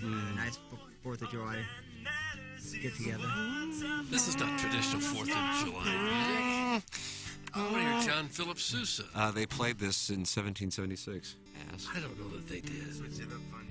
He's breaking it down now. Listen. John Hancock had the aux cord. Yep. I believe they just played Yankee Doodle Dandy. Ba, ba, da, ba, da, da, da, da. Listen. Nice. Roman candle wars in my backyard. Run for me and you won't get too far. Sparklers, screamers, and streamers. I think Ben Franklin's on the acoustic. Smoke bombs with your mom. I'm gonna make that my Twitter bio. This is the remix. This is the remix album. I like when they start talking. It's our 4th of July, so let's celebrate. Very emotional. Get your friends and family now, don't you be late. It's a celebration tonight. Yeah, yeah, yeah. Here it is. How this did become a bigger hit. Make sure your lighter works. Once when I was a kid, I took a rocket to the arm. Now I wear these goggles to shield my eyes from harm. Oh, yeah. There you go. This is Acoustic Sessions, and we're giving you a 4th of July song. From us to you, the fans. Thanks for listening. Enjoy your 4th of July. And of course, be safe. Imagine listening to that and going, yep. He said he took a rocket to the eye. No, he said he took a rocket to the arm, so Oh. he's wearing goggles. So I didn't get that one. I'm not a big fireworks guy. You a big fireworks guy, Plowsy? Yeah, I got 3 dogs, bro. Hell no, So I'm not no? a firework guy. Yeah, I man. never was. We go to the middle of nowhere every 4th of July. Get away from it. I love the celebration, just, the dogs don't necessarily love it. And the city is fantastic, but those things would go off for a week, 2 weeks, before and after. So it's like really a whole month of celebrating. I was at John Vaughn's house one 4th of July, and almost every neighbor was out front sending off rocket ships. It was incredible. Yeah, whenever you're buying explosives and it's like a buy 10, get 10 free deal. Yeah. You have to question. Smoke bomb, put your mom. It's just I can't leave that out. You're gonna to me, leave that close. it's just not worth the risk of blowing off a finger or losing your hearing or something just for the loud bang. All right, why don't we do a pros and cons? The upside is what? Is great patriotism. Thank you. What about the downside? Downside None. is possibly losing your life, losing an eye or a hand, or getting badly burned or I think something. James- Burn down a home. I think Jason Pierre-Paul is a great example of the comeback stories you can have with fireworks. JPP. A lot of people who lose fingers can get to the NFL afterwards. Be an all-pro D lineman. Yeah. Well, there's some people who just live for it. They just absolutely love that, just blowing things up. I mean, I love fireworks, but the concept of it for me now is different than what it was, 5-6 years ago. So I try to take more precaution now. Yeah. All right. There's always a lot of fires. It's acoustic sessions. Giving you a No, I like the way they sit down. They're giving it to us, Doug, the fans. Yeah. I know a guy that had I think I said this once, that somebody shot a bottle rocket off right along the ground, and then when it hit the curb, the bottle rocket went up in the air and hit him in the eye, and he lost his eye. Oh, my God. Yow. My dad used to light them off for the Canton, big fireworks display, He was the guy? He well, was they the have spark multiple, master? They have multiple guys, It was a nice, 4th of July, fireworks show, but yeah, they had some sticky situations. Oh, I bet. I mean, if one of those stands happens to tilt it just going right. The Webster one a few years ago, I do believe, if I'm not mistaken. Yeah. We were Yeah, at I that think you're one. right. Oh, is that right? We were at that one, sitting across the street, right there off the interstate, and yeah, apparently it all of a sudden went dark and shut it down. Apparently, some fell down and just started shooting the crowd. Sideways. Well, isn't that how the NHL player was killed a couple years ago? There was a goalie who took one right to the chest and killed him. I think that was last year. Yeah. I don't understand the fascination with it, but it's fun to go to the big ones and see, the big things in the air. Fan of. That's what I'm. But a shooting fan it of off that. yourself and shooting it at people around your neighborhood, I just don't get it. Hey, Doug, the upside to fireworks is in my neighborhood is anal. Biggest display on the street gets the HOA president's birthday hole. Thanks. That's from Mrs. Janny Shanahan. Is that right? Hey, that reminds me. Is that right? Not the direction Mrs. Janny Shanahan thought I was going to go.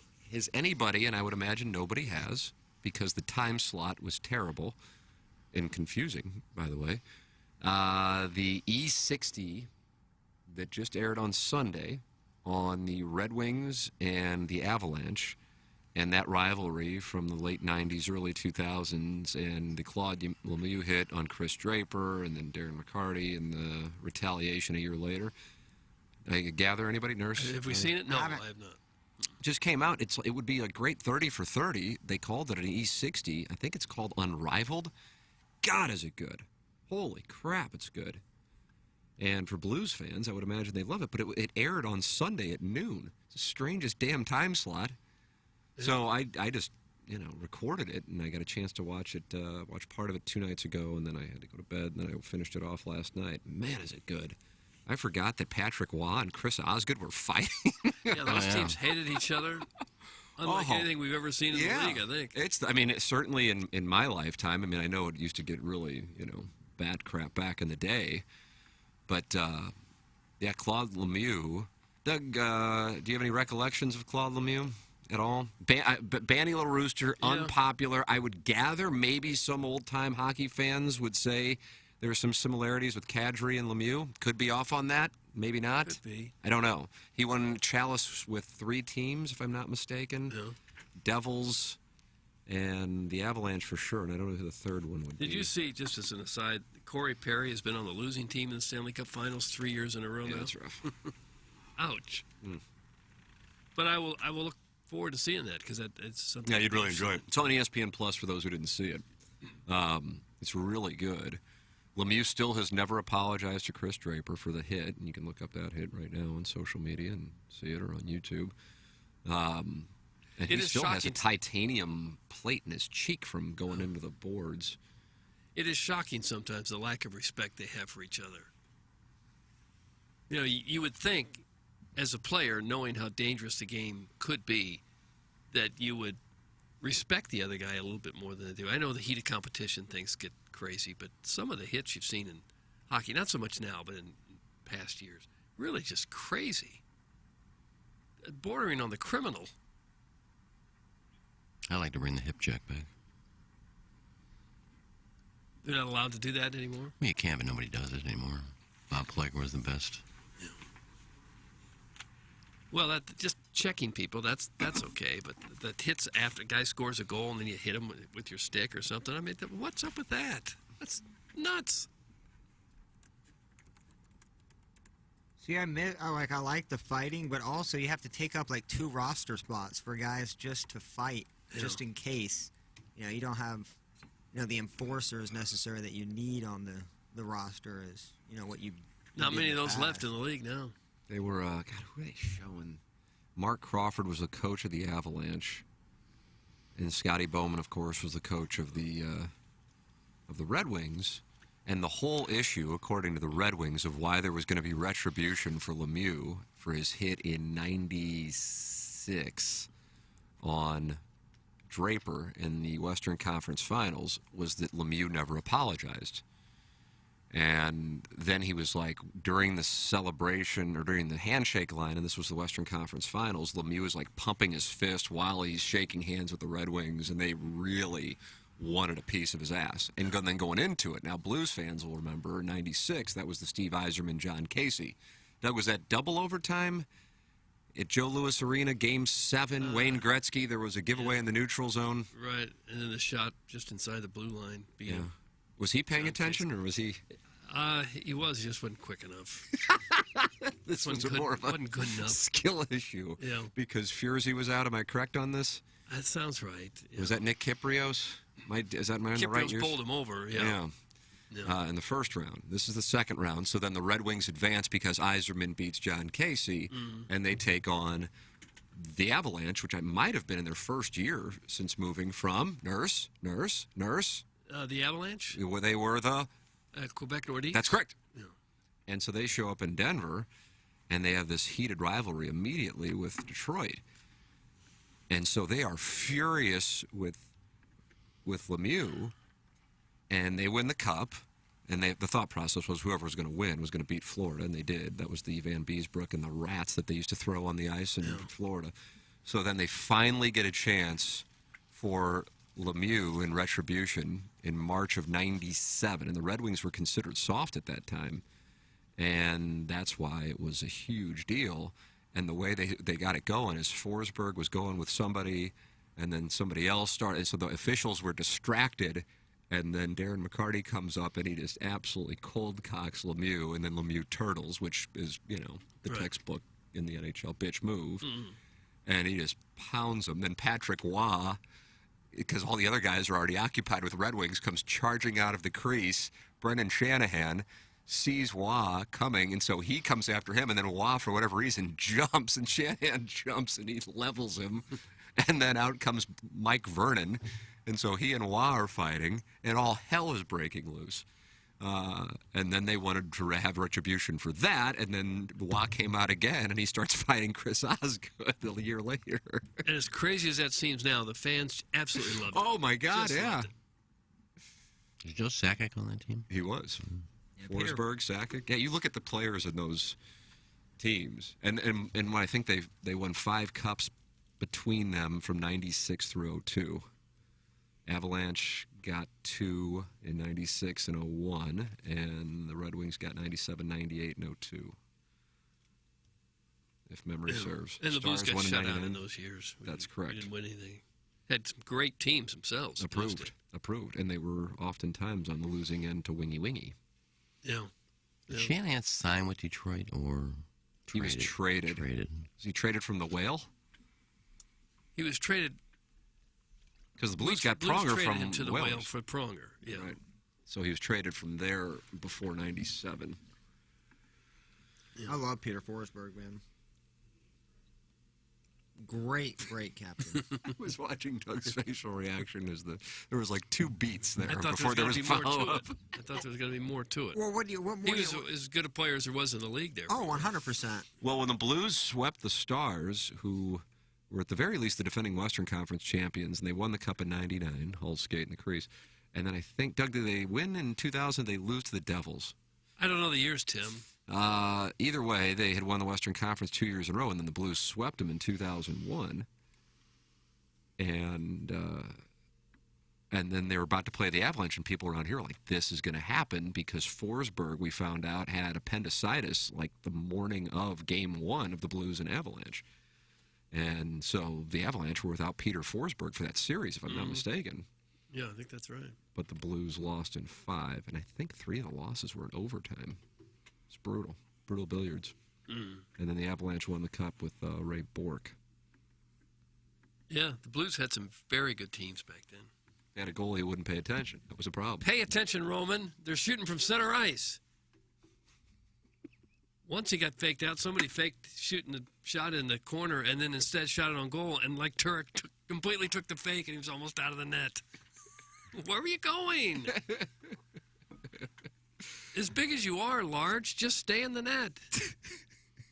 Guys, it's amazing that Waugh survived all that and was still able to be the goalie for the Bruins in 2019, right, Jackson? That's from the Va Smasher. No, see, and it's good, but he put penguins in the text. Tim edited on the fly, so this guy, egg on his face. What happened?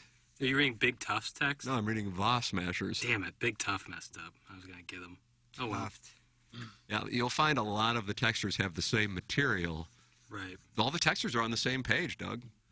They seem to be. Yeah, Patrick Waugh. I mean, it was really heroic to see him in goal with the Bruins in 2019. Started with Montreal in the Doug, was that in the 80s or the 90s? It goes way back. Yeah. Some consider him the greatest goalie ever. Nope. I guess Martin Brodeur would have something to say about that. If the Bruins are the one in 2019, his case would have been stronger. Passing. I remember back in the KSP days, which didn't last very long, by the way. But speaking of Detroit and Shanahan, we actually did a show with Brendan Shanahan. And he came in one day. Our program director's office was in the production studio. Oh, sure it was, right there. And we were taping a segment with Shanahan on, the first time I ever heard this, saucing the puck. And he was talking about how to sauce a puck. And our program director came in, I guess he was hungover, and he just started screaming to get out of his office. We're in the middle of taping. I said, we're taping something with Brendan Shanahan. I don't care. Get the F out. Who was this PD and why was he chirping? I'm not going to give his name, but... yeah, I really don't know who it is. I'll tell you at the break. But it was so embarrassing. Shanahan goes, are we going to finish this or what? I said, no, I guess we got to go. He just got kicked out of the office. Huh. Shanahan wasn't happy. There wasn't a separate studio to do that interview in? No, we had one. It was KSP. We had one studio. And the program director was so short-sighted, he didn't see that the Blues star was in there doing an interview? He was hungover. He didn't care. Huh. The dude scored 50 goals that year. Yeah, he had some big seasons. Anyway, there's my Brendan Shanahan story. It was a nice little story. It was a good little story. Yeah, go ahead, hit the hijack. We were talking about the Red Wings and Shanahan, so I just brought it up. No, yeah. There you go. I forbid I'd add something to it. It was a nice little story. It would have been better if we'd known who the program director is. I'm not going to give his name out on the air. Initials? Frank Ladd? Initials? No, I'll tell you at the break. Okay. Our listeners aren't going to know who it is. Well, maybe they will. Well, I think he's still try doing him out. radio, actually. Oh, no. Okay. We talking about boobs? That's not what you were talking about with Shanahan. Wow, good story, Orange Glow. Tell it again. That's from Stumpy. No, I won't. You heard it. Why would you? Please why do you tell need it it one again? I more just time. heard it like 10 seconds ago. Tell it one more time. I'm sure I will in the next year or so. Only somebody will come. Yeah, great story. Liked it last time you told it 9 times ago. It was a nice little story. Hey, off-brand Freddy Krueger. That story was insanely brutal. Save those tales for your post-show recap with that lanky lesbian. That's from Little Tommy Tribbins. What was wrong with the story? I mean, what about the story just upset you We so didn't much? know, we didn't get the program director's name. So what? You We got the needed- gist of what happened. We needed A 50-goal scorer for the Blues is doing a segment that we're taping, and the program director kicked us out. But who's the bad guy? We need that. The program director's the bad guy. We need a name. At the very least, initials. I can guarantee you, at least 100 guys listening to this can't get hard.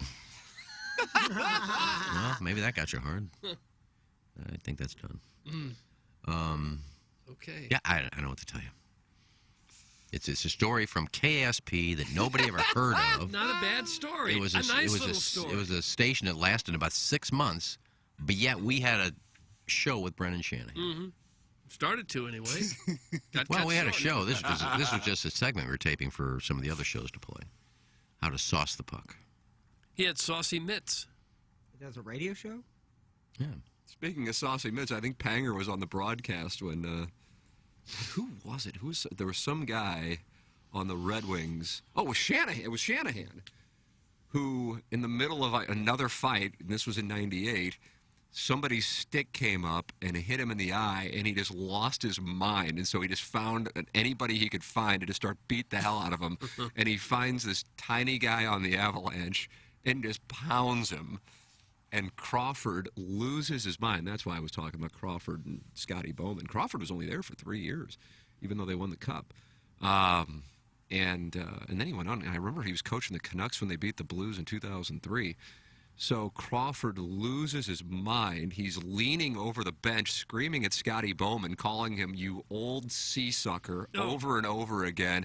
Are you guys going to apologize for that? Are you going to apologize for that? Because the whole thing about Draper, McCarty, Shanahan, the Red Wings, and the Avalanche is that Lemieux didn't apologize for the Draper hit. And so Crawford's like, he got Shanahan going wild on it. I don't know what the guy's name was. He was a littler guy because he got hit with a stick, totally inadvertently. And so and Scotty Bowman's just looking confused, like this guy's going crazy, calling me an old sea sucker on the bench. Yeah, it's good entertainment, man. I don't know. Blues and Blackhawks, is that the best we've seen, Doug, as far as rivalries over the last 30 years? Yeah, they had some great brawls. Sunday Bloody Sunday. Scott Stevens brawling them. I remember that. Stevens. The Valentine's Day Massacre, is that the... That might have been what it was, yeah. And that was at Chicago Stadium, right? Yeah. And going way back, they had some with Philadelphia where they wound up in the stands. Remember that? That was the worst brawl ever. Yeah. You got to hear some of those guys recollect that. That's when the police came and tried to arrest was this some at of the arena or is this in Philadelphia? Philadelphia. They tried to arrest some of the Blues, and they hid from the police until they got out of the building. The Plager boys were doing that? Yeah, that was the Plagers. You probably crossed the line when the police are looking for you.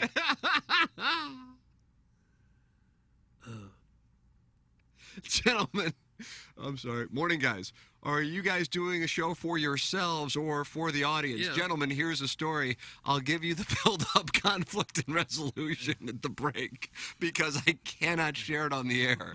You know, the thing we're on, but you're really going to enjoy this. Just a spicy little tale that's the equivalent of when you mopes share photos with one another several minutes in a row while blatantly ignoring us. Thanks. That's from a Lebanese restaurateur. I can't tell you the name of the restaurant in air. I'll tell you privately off the air. I understand the sentiment. Yeah. All right, here. Does this make the story better? And that program director's name was Johnny Johnson. There we go. Oh, really? There you go. Does that make the story better for you? I don't think it would. Now that you know who it is? Johnny Doug Johnson. and I know the name?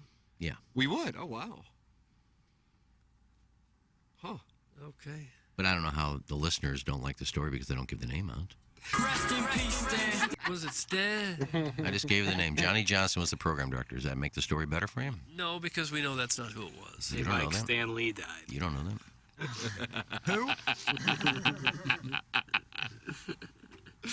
Most of our listeners wouldn't know the name when I tell you. So what does it matter?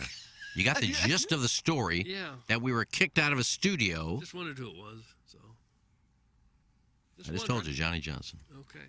There you go. I don't think that's who it was. Yeah. Don't know what that has to do with the story. Well, I don't know. Just wondered. Well, anyway, whether Iggy reveals the program director's name or not, I can tell you that Unrivaled about the Red Wings and the Avalanche 25 years ago is something that you can see on ESPN Plus, and it is a major recommendation. Now, do I have to pay extra for ESPN Plus again? Jackson, you handle all of my billing. Yeah. You do pay extra. $5 Yeah, a month? I think if you with a certain Spectrum package, they give you the bundle with the Hulu, with the ESPN Plus, and the Disney Plus. I got that. All in one shoot match. So you do that, and then you got ESPN Plus, which is great come college basketball season. Love because a ton of games are just on ESPN Plus or SEC Network Plus or what have you. I didn't even care about the other two, but I was getting Hulu anyway. And for $9.99 at the time was the whole package deal. Well, might as well get the other. Might as well throw in the other two. I don't care. But now I have the Hulu with the commercials, and it's brutal. That's awful. It's brutal. I mean, first world problems. Don't get me wrong, but it's like you're watching like a drama on Hulu, and then you got a commercial just pop up, and then a 2-minute Charmin ad pops up. And you can't fast forward through like some of the other ones. And so you just got to sit there and deal with it. And so it turns a 25-minute episode of TV into a 32-minute episode of TV. And while that might not sound like a big difference, it certainly feels like it. Jackson, have you gotten on the offer yet? Still, I've like halfway through the first one. I was in a bad time. I started it super late, like a month ago. So I'm gonna start it over from the beginning and watch. I want to make sure because I feel like it's a validation if you're on board. Doug, you know he owns GoodOrBad.com. I know it. I mean, I'd be so shocked if I didn't love it. I love The Godfather, and I know some of the stories from behind the scenes. Well, the guy who played Robert Evans was so damn good. But Miles Teller's so damn good. Yeah, he's great in everything. So I'm really, I can't wait. But it's just a great story. Major recommendation on that. I can't wait to settle in and watch it. Good morning. Iggy, my dislike of the story had nothing to do with the missing name of the program director. It simply had to do with the story itself. Thank you. That's from a new poll. Well, I don't know. What did you dislike about the story? I really don't get how you just dislike it. Story. It's a professional hockey player who I think he's in the Hall of Fame. Should be, but I think he is. 50-goal scorer with the Blues. And Brett Hall part of that team. Sure he was. And he came in to do a segment, and he got kicked out by a program director. Right. Who didn't care who he was. So did Shanahan then just go home? The interview wasn't completed? Probably. Didn't he live with Chase and Hull right off Litzinger? Might have. I'm pretty sure. God, can you even imagine what that was like? Very clean. Oh, God. Let's see. All right. Shanahan stories. But yeah, that would be fun. I think Brian McKenna might have been the host of the show. Because he's about him and Randy Hugh were about our only two hockey guys. Now that's helping the story. We're getting we're starting to get some color. It's in texture. I'm pretty sure McKenna was back there taping the interview with us. But I think he did the hockey show. Maybe we should call him to get the name of the program. Right. Well, I'll give it to you at the break. Oh, professional. You'll both know who he is. I legitimately am surprised that I'll know somebody from 1992. I think he's still doing radio. Oh, man, that's not a good sign. And it eliminates almost everybody. And the fact that you think he's still doing radio is not a good sign. It means he's definitely doing it. Okay, I guess we're not going to get that information. His coaching record. There we go. All right, here we go. You'll get it in like 10 minutes when we take a break. Would have helped an otherwise lackluster story. No, it was a nice little story. I liked it. Give me a pen. I'll write it down right now. All right, do it. You should save it for the book. Well, it'll be in the book. Here, I'll talk about Salt and Smoke in the meantime. Did you know Salt and Smoke ships their barbecue around the nation, which you can give as a gift to family, clients, or erstwhile lovers? Did you know they cater weddings, corporate events, office lunches, and father-son dances? Basically, wherever your mouth hole happens to be, they have figured out a way to deliver their meat right into it. Find out all the ways they provided meat to your mouth hole at Salt and Smoke, bbq.com. That's Salt and Smoke, bbq.com. Salt and Smoke. Now, send your emails in, your thoughts on this. The morning after at InsideSTL.com, Design, Air, Heating, and Cooling email today. I don't know if that would really mean a lot to people. That's what I said. I mean, you two would know. But I barely know him. Yeah, he was, I don't know. Yeah, where would he be doing radio? I don't know. I don't know. But now that you said he stumbled in there in a drunken rage. I said hungover. I didn't say drunk. Oh, okay. All right. Plowsy's just typing like a madman over there. What are you typing? Oh, dude, I am a world-class typer. Are you? Oh, dude. Somebody a nice secretary. I randomly take typing, how many words a minute, and it is... What's your number? I haven't done it recently. I think it's at 98. Oh, really? That's quick. Yeah, That's really fast. I haven't got to 100. My buddy does coding. My buddy does coding. It can go so fast. It's crazy. Yeah, if you have that sort of skill set. But yeah, I think that's the only class in high school I really still utilized the skill set.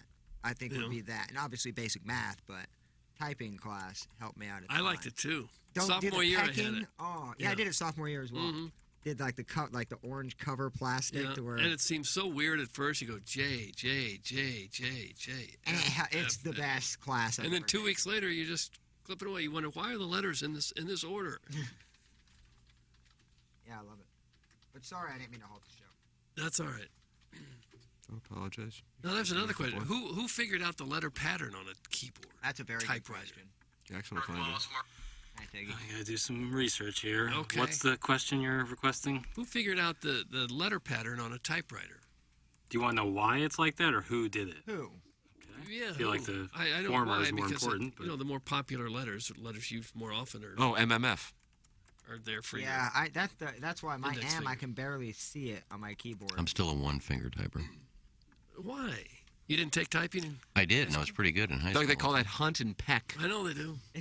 My mom does that. But I know where all the keys are, so it's pretty quick for me for one finger, but I can't put the Hands two on hands home down row, and do ready, begin. Yeah, I can't. I did in high school, and I was pretty good at it, but then I just stopped. All right, you want the history here, Doug? Yeah. The QWERTY keyboards, that'd be QWERTY, the way that it's laid out, is attributed to an American inventor named Christopher Latham Scholes. Scholes. And it debuted on July 1st, 1874. So we're coming up on 143 years? That's a pretty big almost deal. 150 years. Where's he from? Oh, jeez. All right. Sweden. Almost 150 years, and we're still going with it. I'm making Jackson work for this Yeah, thing. I bet when he laid that out, he said, "Well, this will last for now." He worked a lot in Milwaukee. Okay. Could be from St. Louis. What a fabulous little invention. Haven't ruled it out yet. I would think it's easier on a keyboard than it was on a typewriter. Oh, it's about the same. Everything's easier on a keyboard than a typewriter, but as far as the typing, it's similar. Yeah, but I always had a typewriter that you had those keys that wouldn't work. You had to hit it real hard for it to come A up. keyboard is far preferable to a typewriter, but I mean, for most of history of that system, it worked great. Remember when we figured out on this show that the scissoring sex position came before the scissors? Sounds like we're changing subjects. No, well, we talk about like looking up random things, yeah. random inventions, and I remember scissors. We didn't know how long or when scissor dated back. Right. I thought that was a cool fact. So you think people have been scissoring longer than they've been using scissors? Yeah, but I wanted to know what the term I wonder on was. that, Jackson. Can we put that up on the app? App Madness. Promo code is CUCK. You get to come in the studio with us for an hour and find out just how professional we are. What would be the question? Scissoring, what came first, the sex position or the actual tool? No, without a doubt, scissoring. That's what I'm I watching think. Spartacus now, and there's a couple girls scissoring. How do you know they didn't have scissors? Is that right? Yeah, in the bed they were scissoring. And that's well before scissoring, and that's back in the Roman Empire But days. what do they call it? Like was back just a movie. before it, like caterpillaring? Oh, because they couldn't say scissoring. You go, what do you mean? Yeah. They invented it. I wonder what that name. Got to be caterpillar. Okay, I'm going to say what came first, the sex position or the actual scissors? Great. This is fun. This is. And if you don't get it, we can just leave with it on Balloon Party. Yeah. This is going to get us over the top of that madness. I think. Primitive man probably did some weird things. There was probably some scissoring involved, like grog. That's what I'm saying. Yeah. And I'm wondering what they called it. You would think, too, Certainly back not then, scissoring. though. Probably when fornicating. There was no shaving. You think that would cause friction and maybe... Yeah, maybe it's not as good. Pardon Yeah, the fires. pun. Bushfire. Oh, nice. Did you Or grow up brush fire. kindling? Yeah. Fire was precious back then. I think it's... Maybe that's how they discovered fire. Oh, pubes and Len are the best fire starters. I'm a fire starter, twisted fire starter. Hey, hey, hey!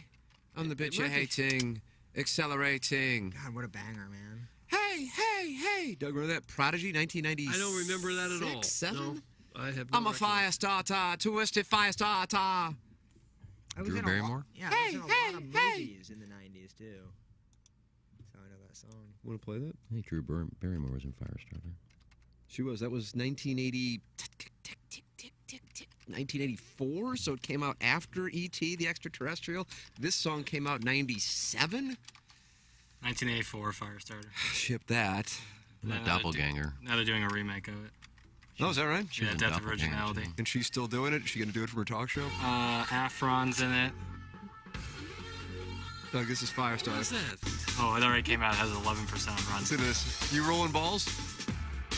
Right. The CD cover has like a tricked out lobster. The White Horse was all over us in Columbia. All right, the poll's up there. Nice. What's the poll now? What came first, scissors or the act of scissoring? Let's see, about 400 BC, the mechanical genius of Italy invented the shears. Darnell 2 or 3 centuries later were fitted to the fingers. So it goes back, the scissors go back to 400 BC. Doug, do you feel it? I don't believe that. It's good music. Why wouldn't you invent You don't that? believe scissors in 400 BC? I don't believe that. Why not? They weren't cutting things back then. If you ever go look at some of the footage from back then. Footage? You think they had footage in 400 BC? B-roll. Not footage. But if you look at time period pieces, they're always opening things with like a letter opener or cutting paper with a letter opener. You never seen scissors. You're talking about movies now. You're So talking what? about They're trying to real depict life. the real, whether you're watching The Crown or whatever. You know, Elizabeth I, Elizabeth, you know, they had knives. Bloody Mary. Yeah, they used knives. They weren't using scissors. Well, we still use a letter opener if you want. If you get a letter, you just don't But they were grab cutting the scissors paper when back you get then. mail. They weren't. There were knives. They weren't using this. You never. I go back and look at any period piece from like, I don't care, whatever period. They said this is 400 BC. Yeah. There's no way. So do you think in the first 5 years of cavemen, They didn't have These nuts scissors. and bolts back then. 400 BC is not caveman. I think they were. Yeah, but they still have nuts and than you think bolts. they were. I'm talking about sex positions. I know the scissors, but I'm thinking of how early on did scissoring occur when man and woman walked this earth, because you were bored and you tried a lot of new things because everything was new. So I mean, I'm thinking sword fights and scissoring in the first 5 years. Everything's new to you when you're Over, a kid under? too. It wasn't new to them any more than it was new to us. Well, scissoring at some point was definitely new to somebody. Well, whoever does it at any stage in life, it's new to you. But it's not new altogether. Maybe you saw it for the first time. You didn't invent it. We tend to think that we've started everything now in recent years. People have been around a long, long time doing the same stuff we're doing now. No, I agree. I'm just going back to cavemen when they started having man-on-woman sex. How long in that process did two women, I mean, I guess they didn't really talk. They kind of communicated in their own language, did the scissoring. Mm-hmm. A young adolescent finds out at some point that it's fun to climb a rope. He didn't invent it. Doug? Well, that's correct. It's not a mouthful there. I'm saying just because... Doug is now resigning. I can't even finish. Anytime you're doing something for the first time, you're thinking, wow, this is new. No one else has probably ever done this. No, you never thought that. I don't know. It's fun for you. It's new for you, but you know you didn't invent it. I bet you didn't come in here, Doug, this morning. No, I really didn't. Yeah, I found on gym class climbing a rope. And because what happened here? Because you watched a movie of somebody opening a letter with a letter opener, that means scissors definitely were not invented in 400 BC. I have any period piece I've ever watched. There's nobody using scissors. So that means they weren't there? Well, if you were there, you'd think you would use them at some point.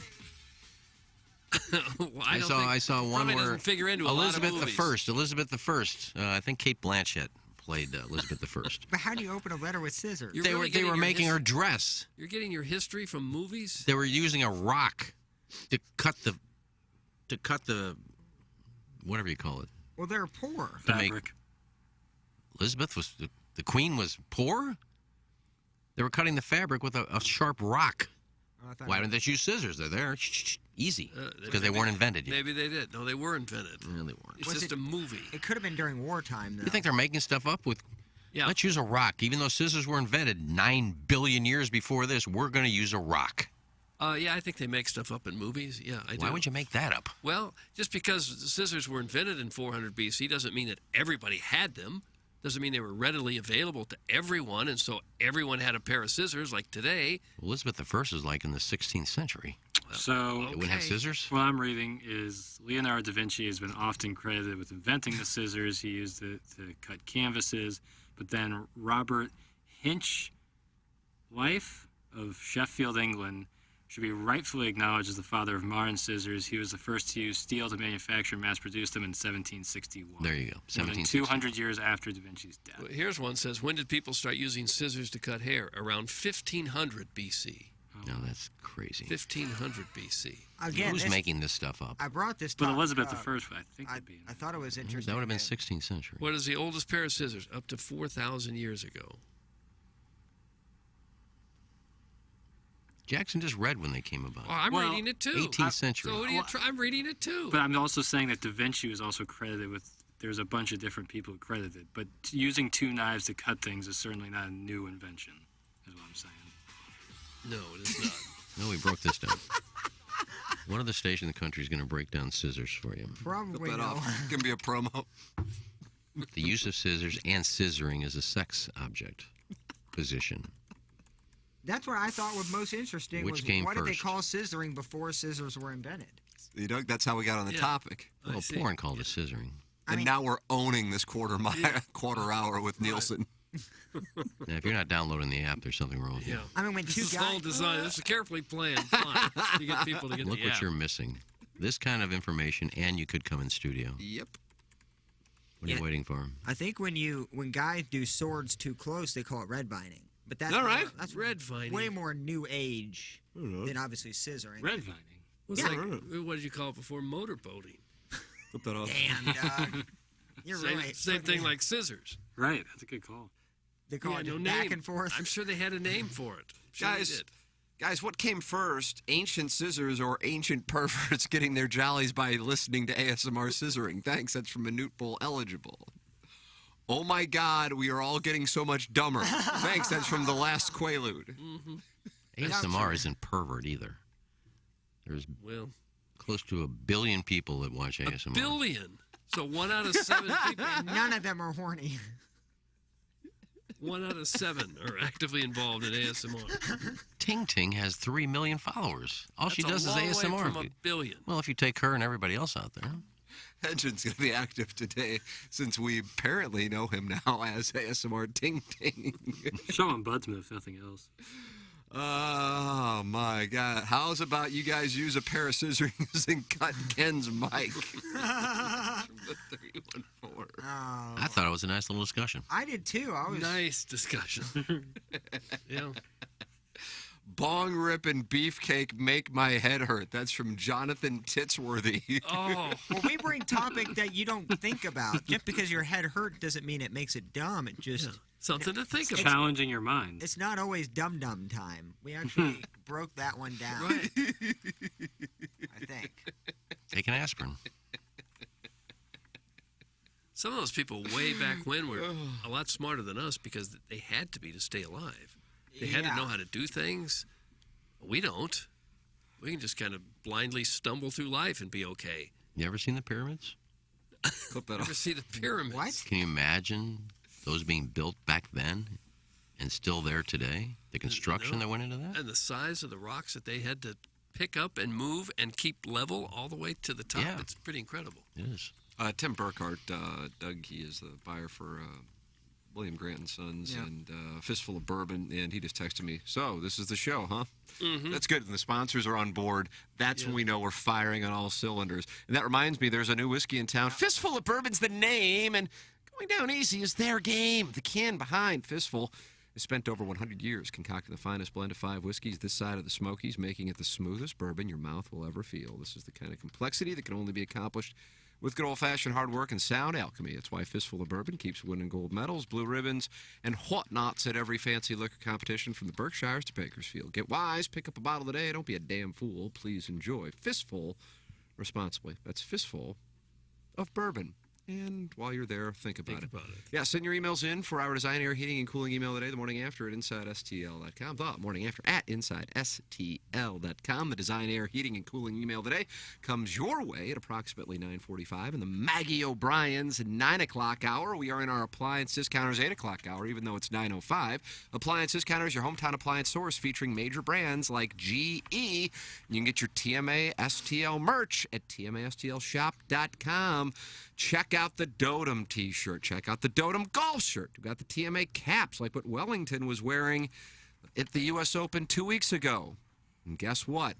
He's going to be on the bag yet again this week on the PGA Tour because Chris Nagel qualified for the John Deere Classic, went up and fired 6 under in the qualifier yesterday. And so he will not be playing with me this week. Instead, he'll be playing a PGA Tour event, and that is a mistake. His loss. Yep. You think Wellington on his bag on like 16, he goes, okay, now you want to play an easier competition in the John Deere than you That's will right. at That's exactly what Westboro. it is. I guarantee you that's what it Let's is. sink this birdie. Yep. He's taking the easy way out. Thank you, Doug. Yeah. He's like Lincoln Riley leaving the SEC. Yep. Another example. Another Let me tell you analogy. something, though. There is a lot of, I wouldn't say no names. If you're on the PGA Tour and you're playing, you're not a no name. But a lot of not well-known guys have done well at the John Deere. Wellington is playing well. It's not a hard course. I wouldn't be surprised if he makes top 20. Now, is Nagel going to be automatically on Doug's team again? I guess that would be up That's to a Jamie, Doug. That's a Jamie Burkhardt call. That's up to him. That's up to I Jamie. think it'd be cool to See have what him on Nagel a team. costs. I see friend of the show, A. Long, is 8,600 this week. Yeah, you know what that field is like. Yeah, and Nagel's still not listed. They still haven't put him in there. I'm guessing 7,000. Is he a 7,000 player? Maybe 68? No, is he Nagel's still in going the to be a 6? 6,000, Oh, wow. 6,200. Friend of golf, Omar Uresti, is in the field. Yeah, that's... Boo Orestes Weekly. Estrada? No. Oh, my God, Omar Boo Uresti. Weekly? Yeah, I'm Boo guessing. Weekly is back in the game. Ben Crane is back in the game. Going insane. Marjan Oh, Ben Atwal in there. That's usually a sign. He is. Yeah, there you go. Doug, if Arjun Atwall's in there, it's a sign. That's the sign. There you go. Boo Weekly, man. That's a name I have not Boo Radley. heard of. It's, crippling social anxiety. There you go. I think he's won. I think he won Hilton Head twice, didn't he? He did. Boo Radley won There's only 2 Hilton wins, I Head? think. He had a Robert problem. Duvall. We had him on Fairways and Greens when he first came out on tour. He had a problem with chafing. He could only wear like jogging pants when he played golf. He couldn't wear wool pants or any kind of golf pants. He had to wear like these plastic, Really? almost like rain pants. Sahith Theegala is the third most expensive player this week. God. Who are the top 2? I don't even know who's in the field, but if he's The third. Kettle and Adam Hadwin. Boy. Wow. It's a field. Hey, you know what? This is what you This is what Nagel wants. Hell yeah. Oh, yeah. He that's can what I'm compete saying. with these guys. That's why I said don't be surprised for a top 20. I mean, he's in a field with guys he can beat. I mean, the Monday qualifier in Ohio had almost just as big of names as this field. Now, not overall, but it was very top-heavy with former. Well, it was U.S. Open qualifying. Well, true, but still, my point is he, competed well against that group and got First place second. one's 1.278. Second, 773,900. Third, 489,900. Fourth, 347,900. Fifth, 291,100. Was 20th finish. 20th gets you 94,000. There you go. There you go. There's someone- Wellington gets 9K. Boom. There's someone in the field for 6,000 named Richard S. Johnson. Sounds like a president. Gotta look him up. Gotta look him up. Yeah, you're gonna see Dick a lot. Johnson. You're gonna see a lot of people in this field you never heard of. I guess Ricky Barnes is probably in the field. Okay, Doug, is this Barnes is in it? hilarious. A contemporary painter from Chicago Barnes is in the field. comes up 6,100. first. Well, if Nagel is so confident, I don't understand really why he would duck Tim. Thank you. And go and play See? in this PJ secondary tournament. Yep. Good for you for saying It doesn't make a lot of sense, really. Good for you for If I was Morgan Hoffman, I would have saved my final exemption for this week. He played last week in a great field. He should have saved it for this week. Morgan Hoffman's a good story. He's not going to get his keep Morgan his card. Freeman? Yeah, I like that story. I didn't hear Hoffman. about that until this week. Last week. That's a cool story. Well, what's the story? I think he had, was it leukemia or? Well, I honestly am not sure. I know he has some kind of. Yeah, he had, I think it was muscular dystrophy. Yeah, I told him. And he went to, I believe, Costa Rica. And he'd made $1 million or $2 million on the tour. Came out and had great success. Didn't win, but he'd made money. And he didn't believe in the medicine in the United States. He went down to Costa Rica and just went to like the, I don't know what you call it. Healers. Yeah, that kind of, where you just did different things, Western medicine, where they didn't do it in the United States, but he went down there and he had all these different healers giving him this and this and this, and pretty much cured himself. Of muscular dystrophy? Of whatever this disease was. He said it's he doesn't have it, according to him. He says, I'm healing myself, I'm curing myself. But I want to try. He had I think 3 or 4 exemptions, medical exemptions, left to try and keep his card. Didn't do it. He had to finish like tied for second last week. But he's got some Corn Ferry Tour status now, but it's a good story. Good dude. He did make the cut last week, though. Okay. But I think he had a better chance this week than he did against the Travelers field. That was a pretty good field last week. I'm a fire starter, twisted fire starter. Hey, hey, hey. 97. What else? Prodigy had that song. Oh, I can't remember what the other one was that was popular. Firestarter, Doug. What's Prodigy's second? I don't know what their second song was, Tim, or the first one, really. Firestarter, I can't remember. Breathe. Yes! Nice Well, Google. you Breathe. No, that's fabulous.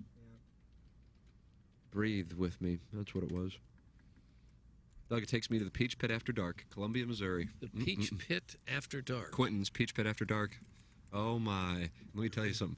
Ladies was fine. Ladies At a peach was pit? fine. A Peach Pit After Dark. What is that? A bar? Tavern? Saloon? Saloon. Speakeasy? Now this, Tim, is the Prodigy, not to be confused with Prodigy of Mobb Deep fame. Yep, Doug. You thought it was Mobb Deep. Okay, I did. My vinyl skipping Yeah. punk. Yeah, they were British fellas. Yeah. But there wasn't really a whole lot like them at the time. I would say it'd be more popular in 2022 than it was in 1997. But it was popular in 97. Them and Ween with that alternative Ween, grunge. Dean and Gene Ween. All right, we'll close out our appliance discounters 8 o'clock hour. Maggie O'Brien's 9 o'clock hour coming up next here from the Michelob Ultra Studios. Doug Vaughn here, along with the home loan expert Ryan Kelly. Ryan, the real estate world is really kind of crazy right now. How do you get through it? How does anybody figure it out? Well, the whole world's crazy right now. I know, seems like it. At some level, everything just costs so much right now. I've noticed that. Holy cow! And gas is the obvious one, In some of our markets, it's over $5.50 a gallon right now. So gas is the obvious, and groceries. I mean, heck, we used to go to the grocery store at $70, and now it's $120. Airline tickets. We wanted to go see my wife's mother, and went to buy tickets about a month ago, and it was about $198 a ticket. And we held off, and we went and looked at it just this week, and it was like $600 a ticket. Everything just costs so much right now, and it's hard to get by. We hear from clients, they're waiting to get paid to pay the bills, and that's no way to live. The good news is if you're a homeowner, there's never been a better time for a cash out refinance. Mortgage rates have started to come down and your equity is at an all-time high. Our average client received over $54,000 with a simple cash out refinance. How much can you get? Let's find out today. TheHomeLoanExpert.com. Hey, it's Jackson for Rosalitas. TMA listeners know that Rosalitas Cantina has the best patio and the best Tex-Mex in town. From tableside guac to piled high nachos, the amazing menu at Rosalitas is full of classic Mexican dishes. Plus, it's always time for a margarita, and Rosalitas has the most delicious house and specialty margs in town. Enjoy happy hour specials Monday through Friday from 3 to 7, and let Rosalitas cater your next event. Check out rosalitascantina.com or visit the downtown or DePere location today. Time to get your fiesta on at Rosalitas. App Madness, the final week, and we've saved the best lemming kiss-ass type prize for last. An hour in the studio with TMA during the show. But you've got to get the app, and you've got to register, and you've got to log in to win. Get the TMA app in the Apple or Google Play Store now, and get on it. Once you sign in, you'll get a keyword. Enter that keyword for your final chance to win. It's App Madness, and it's almost over. Find out more at TMASTL.com. This is Tim McKernan. I'd like to tell you about a company I started just a couple of years ago and they still own. And it's called Sound Story. It's essentially a 1-hour interview that we do either in person or via Zoom with mothers, fathers, grandmothers, grandfathers. They come in and they tell their stories, education, growing up, and of course, family stories, the wisdom that they can share with their loved ones for generations to come. It's an audio heirloom. It's Sound Story. To learn more, go to mysoundstory.com. So, you don't have 7 friends who know everything about TMA? Oh, wait, you don't even have 7 friends? That's okay, buddy. Single tickets are now available for TMA Trivia Night. So go buy one and maybe you'll make a few new friends. Get a table of 8 or single tickets now for TMA Trivia Night, July 23rd at St. Gabriel's. Trivia about the morning after, hosted by the morning after. Ticket price includes food from Salt and Smoke, late night food from Uncle Leo's Pizza, and beer from a sponsor to be named later. A portion of the proceeds go to Friends of Kids with Cancer. Learn more and make some new friends by getting a single ticket. And we'll try and put you with some people who know about the show. It'll probably be an but whatever. Find out more at TMASTL.com. Okay. Hot takes. Yeah. Pepperoncini. Pepperoncini. And now the Pepperoncini Show with Darren Atkins and Ken Stroh. All right, take it, fellas. There it is. That's the open. Pepperoncini. Pepperoncini. Pepperoncini. Pepperoncini. Pepperoncini. Pepperoncini. Pepperoncini. Pepperoncini. We don't know what it is. We don't understand the name. We just know it's stupid. And it's available every weekday, featuring Iggy and the Plowboy. Apparently it's some kind of a podcast or something. Available at TMASTL.com and on the TMASTL mobile app. Whatever. Live from the Michelob Ultra Studios, KPNT-FM HD2, Collinsville, St. Louis. This is TMA All Day. 105.7 HD2, the Ryan Kelly Morning After.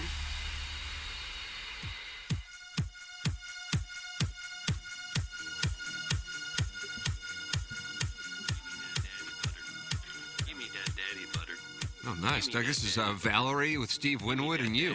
Yeah. This is the one I've decided I'm only lip syncing when I perform in public now. Give me that daddy It's the butter. Raby special. Give me that daddy butter. Give me that daddy butter. See, Give me it's that just daddy butter. really hard to Give me that perform daddy live. butter. Give me that daddy butter. Give me that daddy butter. Give me that daddy butter. Give me that daddy butter. Give me that daddy butter. Give me that daddy butter. Is that all Give there me is to that it? daddy butter. Give me that daddy butter. I'm a slut. I'm a stepdad. I'm a slut. Give me that daddy This was a song about a trip to the have a colonoscopy. I'm a stepdad. I'm a slut. Give me that daddy butter. Give me that daddy butter. Give me that daddy butter. Give me that, give me that, give me that, give me that, give me that, give me that, give me that, give me that. Remix. It's a big hit in the Middle This is the remix. This is the remix. Nice hole, Bill. Tunnels. Nice hole, Bill. Is this new? Yeah. This is the Raby mix, right? Oh, this is Raby? Yeah, I hooked it up. They gotta play it. Bill. Tunnels, 12,000. I'm a stepdad. I'm a slut. That's not the more popular one. Why is our audience so darn gay? Tee-hee. Tee-hee. I'm a stepdad. I'm a slut. Tee-hee. Tee-hee. Why is our audience so darn gay? Tee-hee. Tee-hee. I'm a stepdad. I'm a slut. Tee-hee. Tee-hee. That's not the more popular one. I'm a stepdad. I'm a slut. Who is this beeping and why is he chirping? Why is our audience so darn gay? Who is this beeping and why is he chirping? Why do our listeners want to have sex with Who us? is this beeping and why is he chirping? That'll do it. Back to you, Steve. Why do our listeners want to have sex That'll do it. Back to you, Steve. Who is this beeping and why is he chirping? That'll do it. Back to you, Steve. His name is Brain. That'll do it. Back to you, Steve. Who is this beeping and why is he chirping?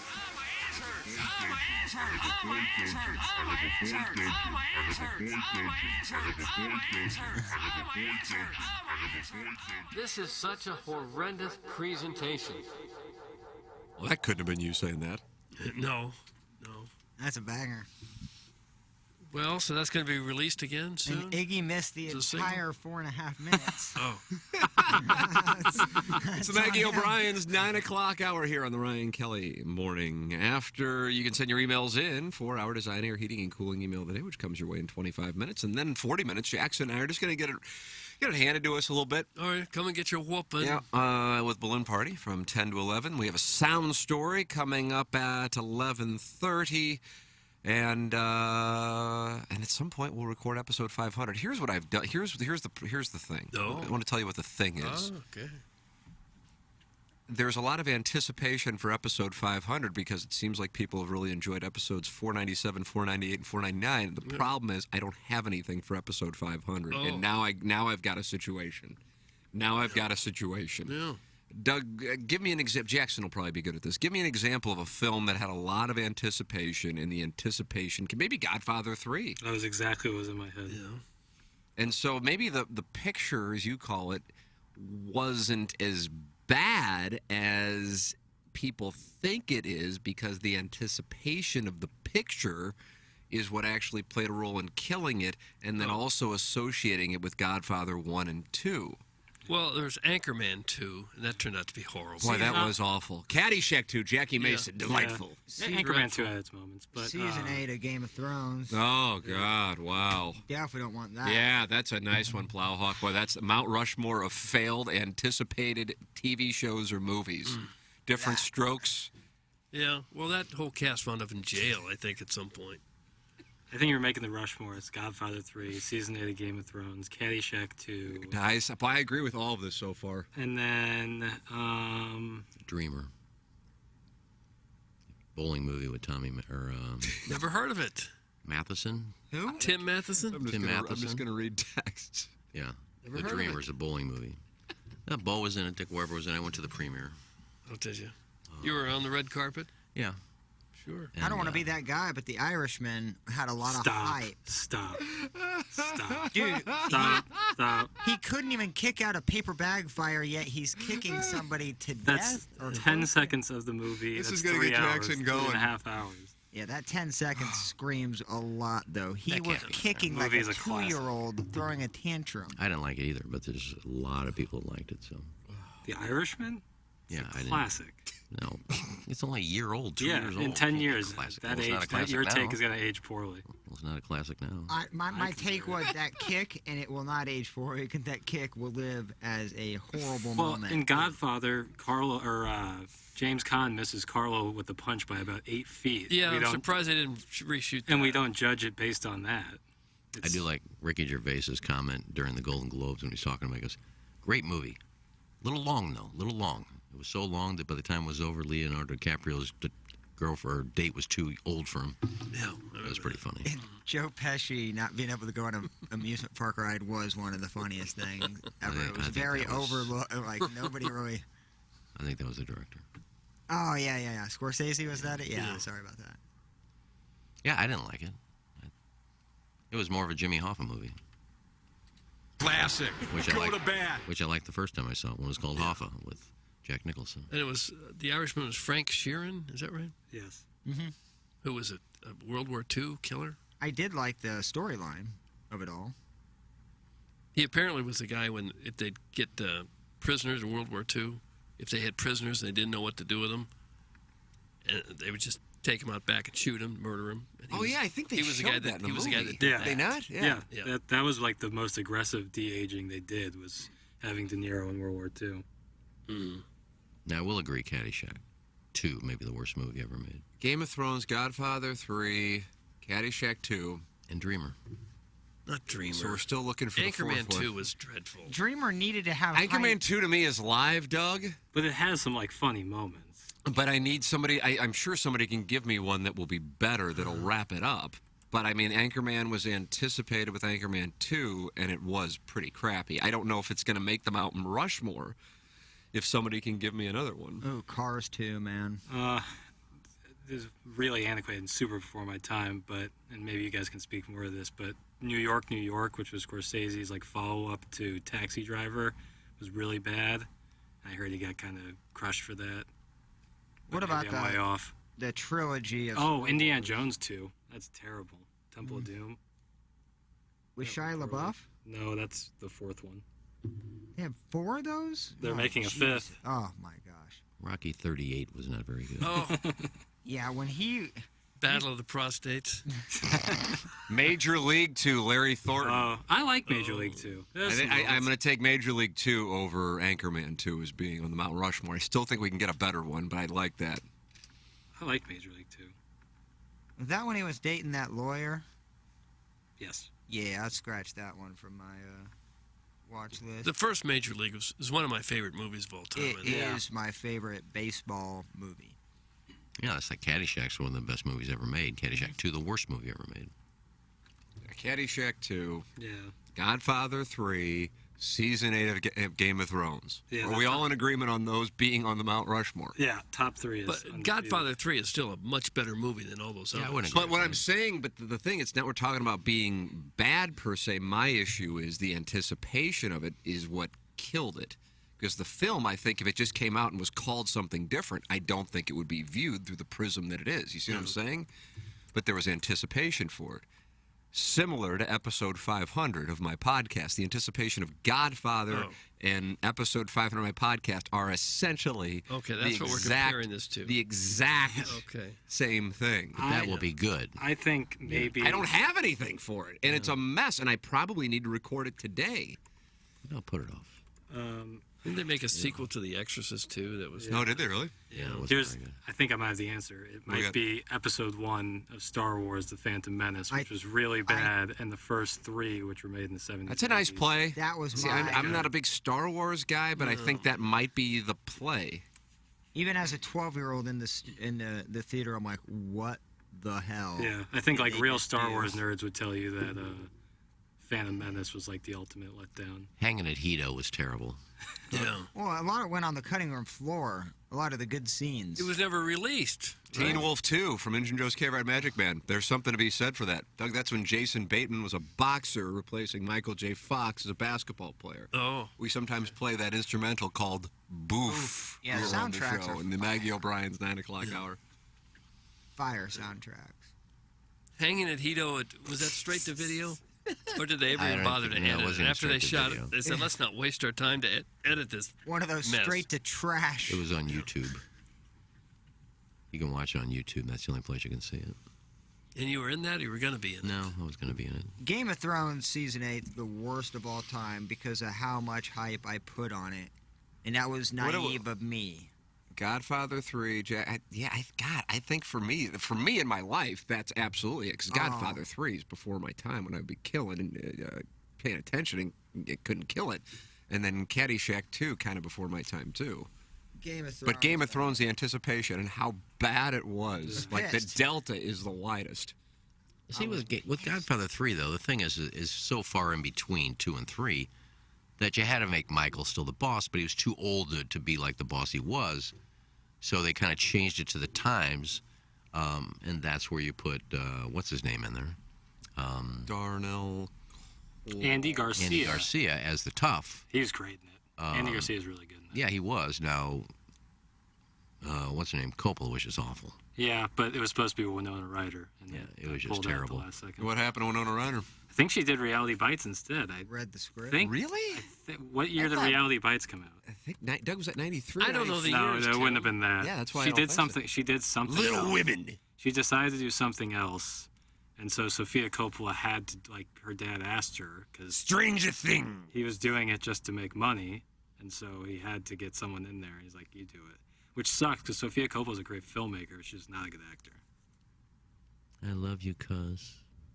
I love you too, cuz. Yeah, the Noki scene is so bad. It's so bad. And then they also wouldn't pay Robert Duvall. They wouldn't pay him. Yeah, he wanted a lot of money for 3, and they wouldn't pay him. So they replaced him with nobody. Oh. And they're just like, yeah, he died. He did have one of the classic lines of all time. Michael, why am I out? Every time I think I'm out, they pull me back Callum in. Perry, Izzo, and if Patino was in here, we're talking Italian special, we're talking rigatoni, marinara.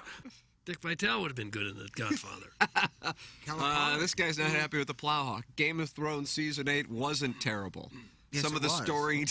It was absolutely awful. Some of the storytelling was effed up, but overall, still a lot of badassery in there. It's from the Concord. It has its moments. Yeah, badassery. Yeah, a lot of Michael Bay movies have badassery. You think I like Good take, Transformers? good take, Bro, good like take. I don't care about big explosions. I care about storylines. And season 8 of Game of Thrones, and I've seen Game of Thrones 5 times. Not like I watched it one hit wonder and I was done. I gave it a chance. It is the worst. Is it terrible? Thing you will ever watch. I Because think of the what's first so 7 bad. seasons. Yeah, I agree. I'm almost a it was spot Plowhawk on. yet again because it was so good, stunningly good, and so complex that they were able to execute it. And then the end was so just dumb. I know that's a terrible word to use, but it's. That's my point. My point is that the ending was so awful. But I don't think season 8 was all terrible. I think there were some good episodes in season 8. Again, it's relative to expectations. I'm not talking about quality. I'm talking about relative to expectations that were set, with Godfather 1 and 2, with Caddyshack, the original, and with Game of Thrones' first 7 seasons. So if you isolate Godfather 3, I don't think you would say it's a terrible film, but because it was Godfather 3 and the expectations of the first 2, it was. And because it was Game of Thrones season 8 after the first 7, that's what it was. Caddyshack 2, I think, by itself would just be a horrible film. That may be the worst, though. It is so bad. But then I guess you have to throw Sopranos in there because I don't know anybody that agreed with the ending. Well, yeah. I like the ending. Oh, I appreciate the ending now. The ending Now, but at the time you didn't. I know, and that's what Jackson's argument is on The Irishman. And Jackson also, you're a Many Saints of Newark guy, right? Yes. I think a lot of people were disappointed in where the boys aren't 7. Tara Patrick! Yeah. That was a disappointment. Yeah, I didn't agree with the. Neener. I didn't agree with the male. The ending lead to in that was I think really it was bizarre. God, who was it? Jesse James. Jesse James. Yeah, Game of Thrones. Doug, he's Merrimack Caverns, right? Jesse James, yeah. He and his always 68 boys degrees were there now. for a while. Got shot up in Minnesota. Isn't that Jesse James? He was married to. Sam Worrell Tarley had like a dog pile of White Walkers on him in one scene. Literally, he had about 50 of them on, and he survived, bro. That was the episode shot in complete darkness. I shut every window and every light on my house. There's still a glare. I couldn't figure it out. I watched that during the daytime for the first time ever, and I was like, I can't do this. Like, you don't know if your TV's on. So was Brianna Tarth. They were on. She had hundreds on them, and somehow she escaped.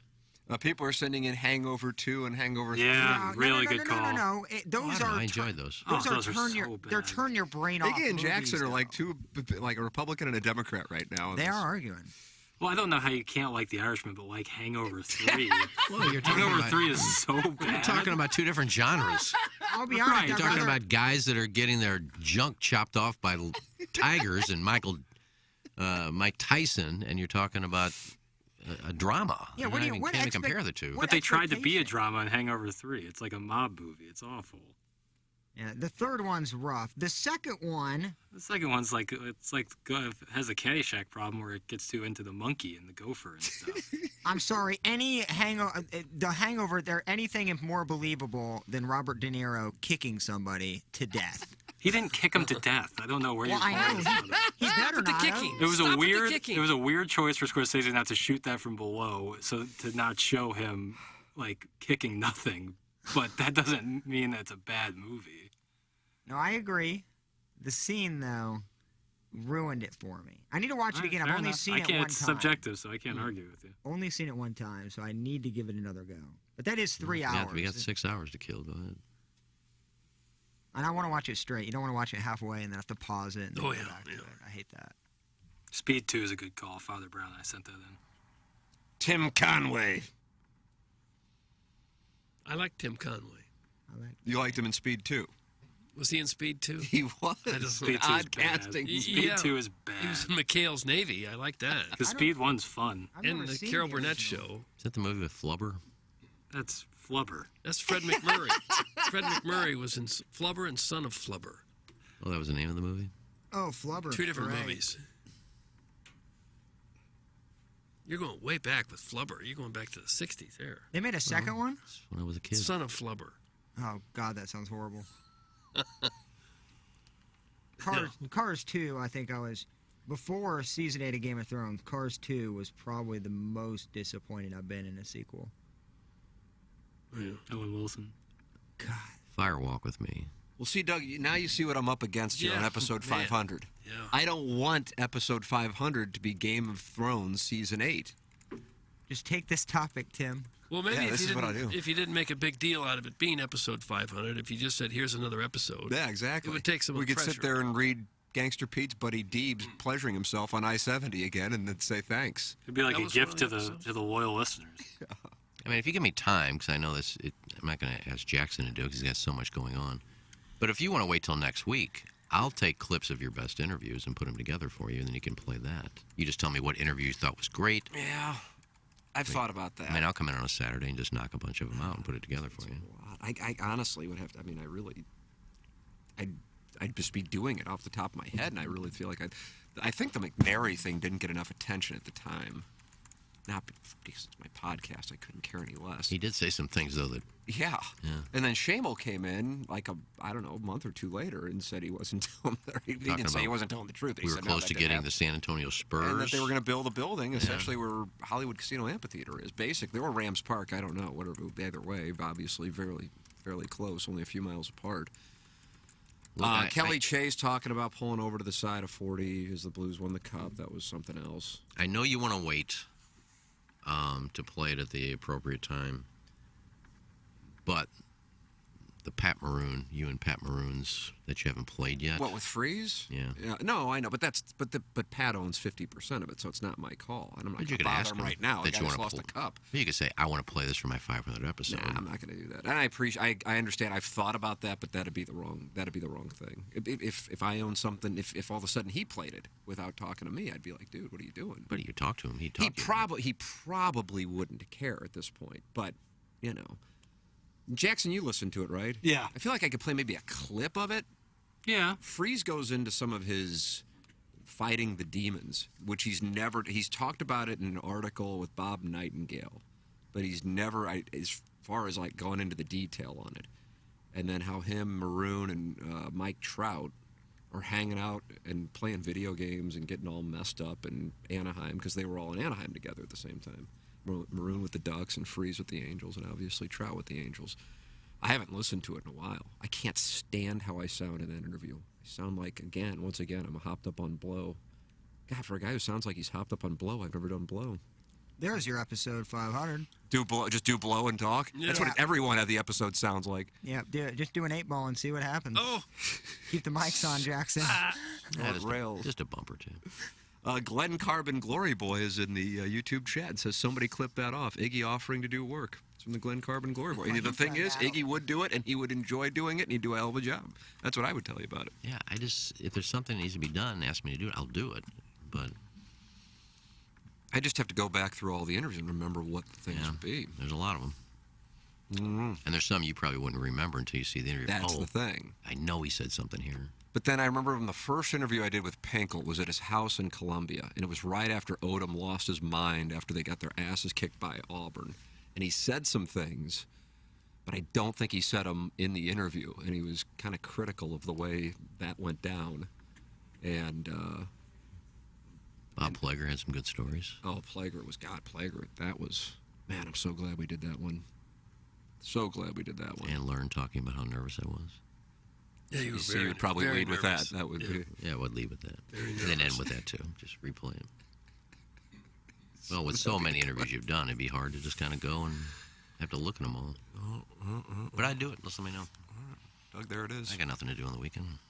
What about 4th of July weekend? You'd go through 499 interviews? Well, I mean, no, Tim would tell me which ones that he enjoyed and then give me an idea of, and I'll just go back and pull them. How about Best of Iggy v. Prajo on Pick 6? Yeah, they had really good listeners. Salt and Smoke gets listeners. That's what you're going to get at the St. Gabriel Trivia Night. Go to TMASTL.com to book your tickets right now. You can get 1, you can get 2. Hell, take your pick. 3, 4, 5, it doesn't matter. Salt and Smoke, yeah. You can get a whole table. Salt and Smoke. Did you know that Salt and Smoke ships their barbecue around the nation, which you can give as a gift to family, clients, or erstwhile lovers? Did you know they cater weddings, corporate events, offers lunches, and Father's Son dances? Basically, wherever your mouth hole happens to be, they have figured out a way to deliver their meat into it. Find out all the ways they provide meat to your mouth hole at saltandsmokebbq.com.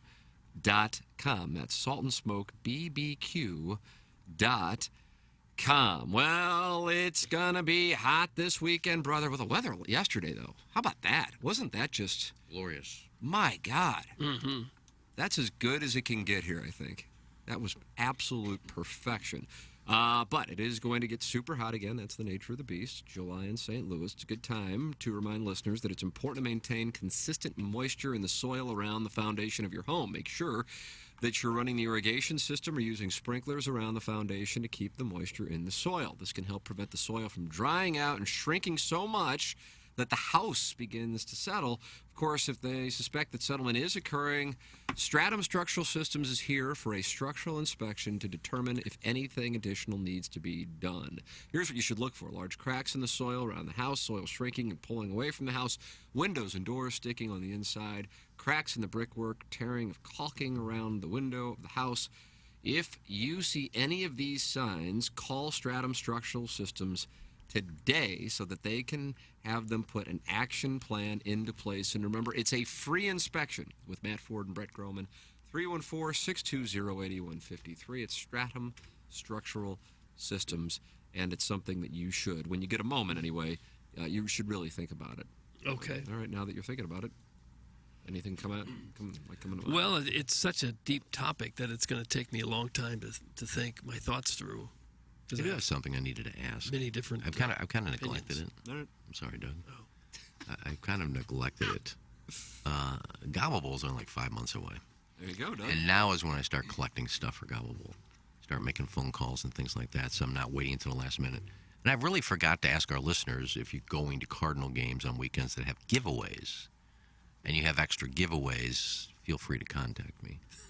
No, I did that last year, and I don't think I missed a day. I don't think I missed a giveaway. How about that? And I didn't go to a game. Just from people giving you their listeners giveaway? would just say, Iggy, I got an extra bobblehead, Iggy got an extra shirt, I got an extra jersey, Iggy got this. And I've neglected to ask, so I am asking. I know people say I ask for things all the time, only when it's really charity involved. So if you have any extra giveaways, you're going to games and you're going to have an extra one, just reach out to me, DM me, and we'll find a way to pick it up. I appreciate it. Thank you. Oh, that was like a statement. Okay. That is all. It I can really tell you was. the Gobble Bowl is November 19th. Is that Oh, my God, Saturday? it's my 11th wedding anniversary, Doug. Tim will be out of town again. Yeah. No, I think Anne Marie said she wanted to celebrate it. At the ball. Yeah, I would celebrate Cave Springs. Why wouldn't you? I had a great time last year there. There you go. Cave Springs is a very popular honeymoon destination. Oh, yeah, and anniversary spot. Yeah. I think there's a motel, La Quinta, right by it. Kind of. I think it could package rates with. Oh, nice. Well, I mean, weigh the two options. Florida vacation, They got Cave Springs Lanes. Natural cave spring water there. No. They must. I don't know where the name came from. Imagine shoving Anne Marie in a bowling alley, then going on a spelunking trip. Spelunking. Spelunking. And then try to figure out, is it stalactites, stalagmites? Which one's coming down? Which one's going up? I don't know. So there you go. Thank you for helping.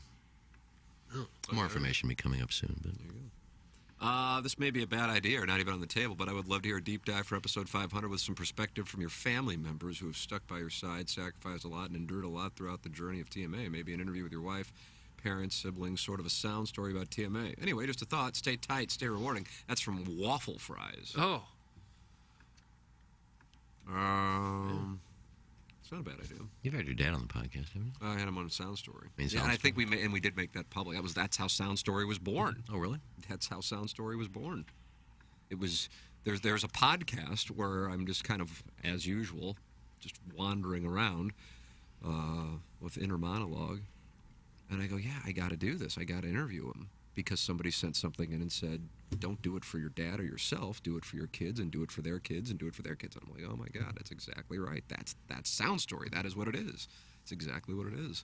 People are book and learn now. That's awesome. Well, after they heard the one she did with me. You think that's? Oh, for heaven's sakes. Yeah, there's only two that are out there that are public, and that's Tim's dad and me. And so they heard your story was so fascinating.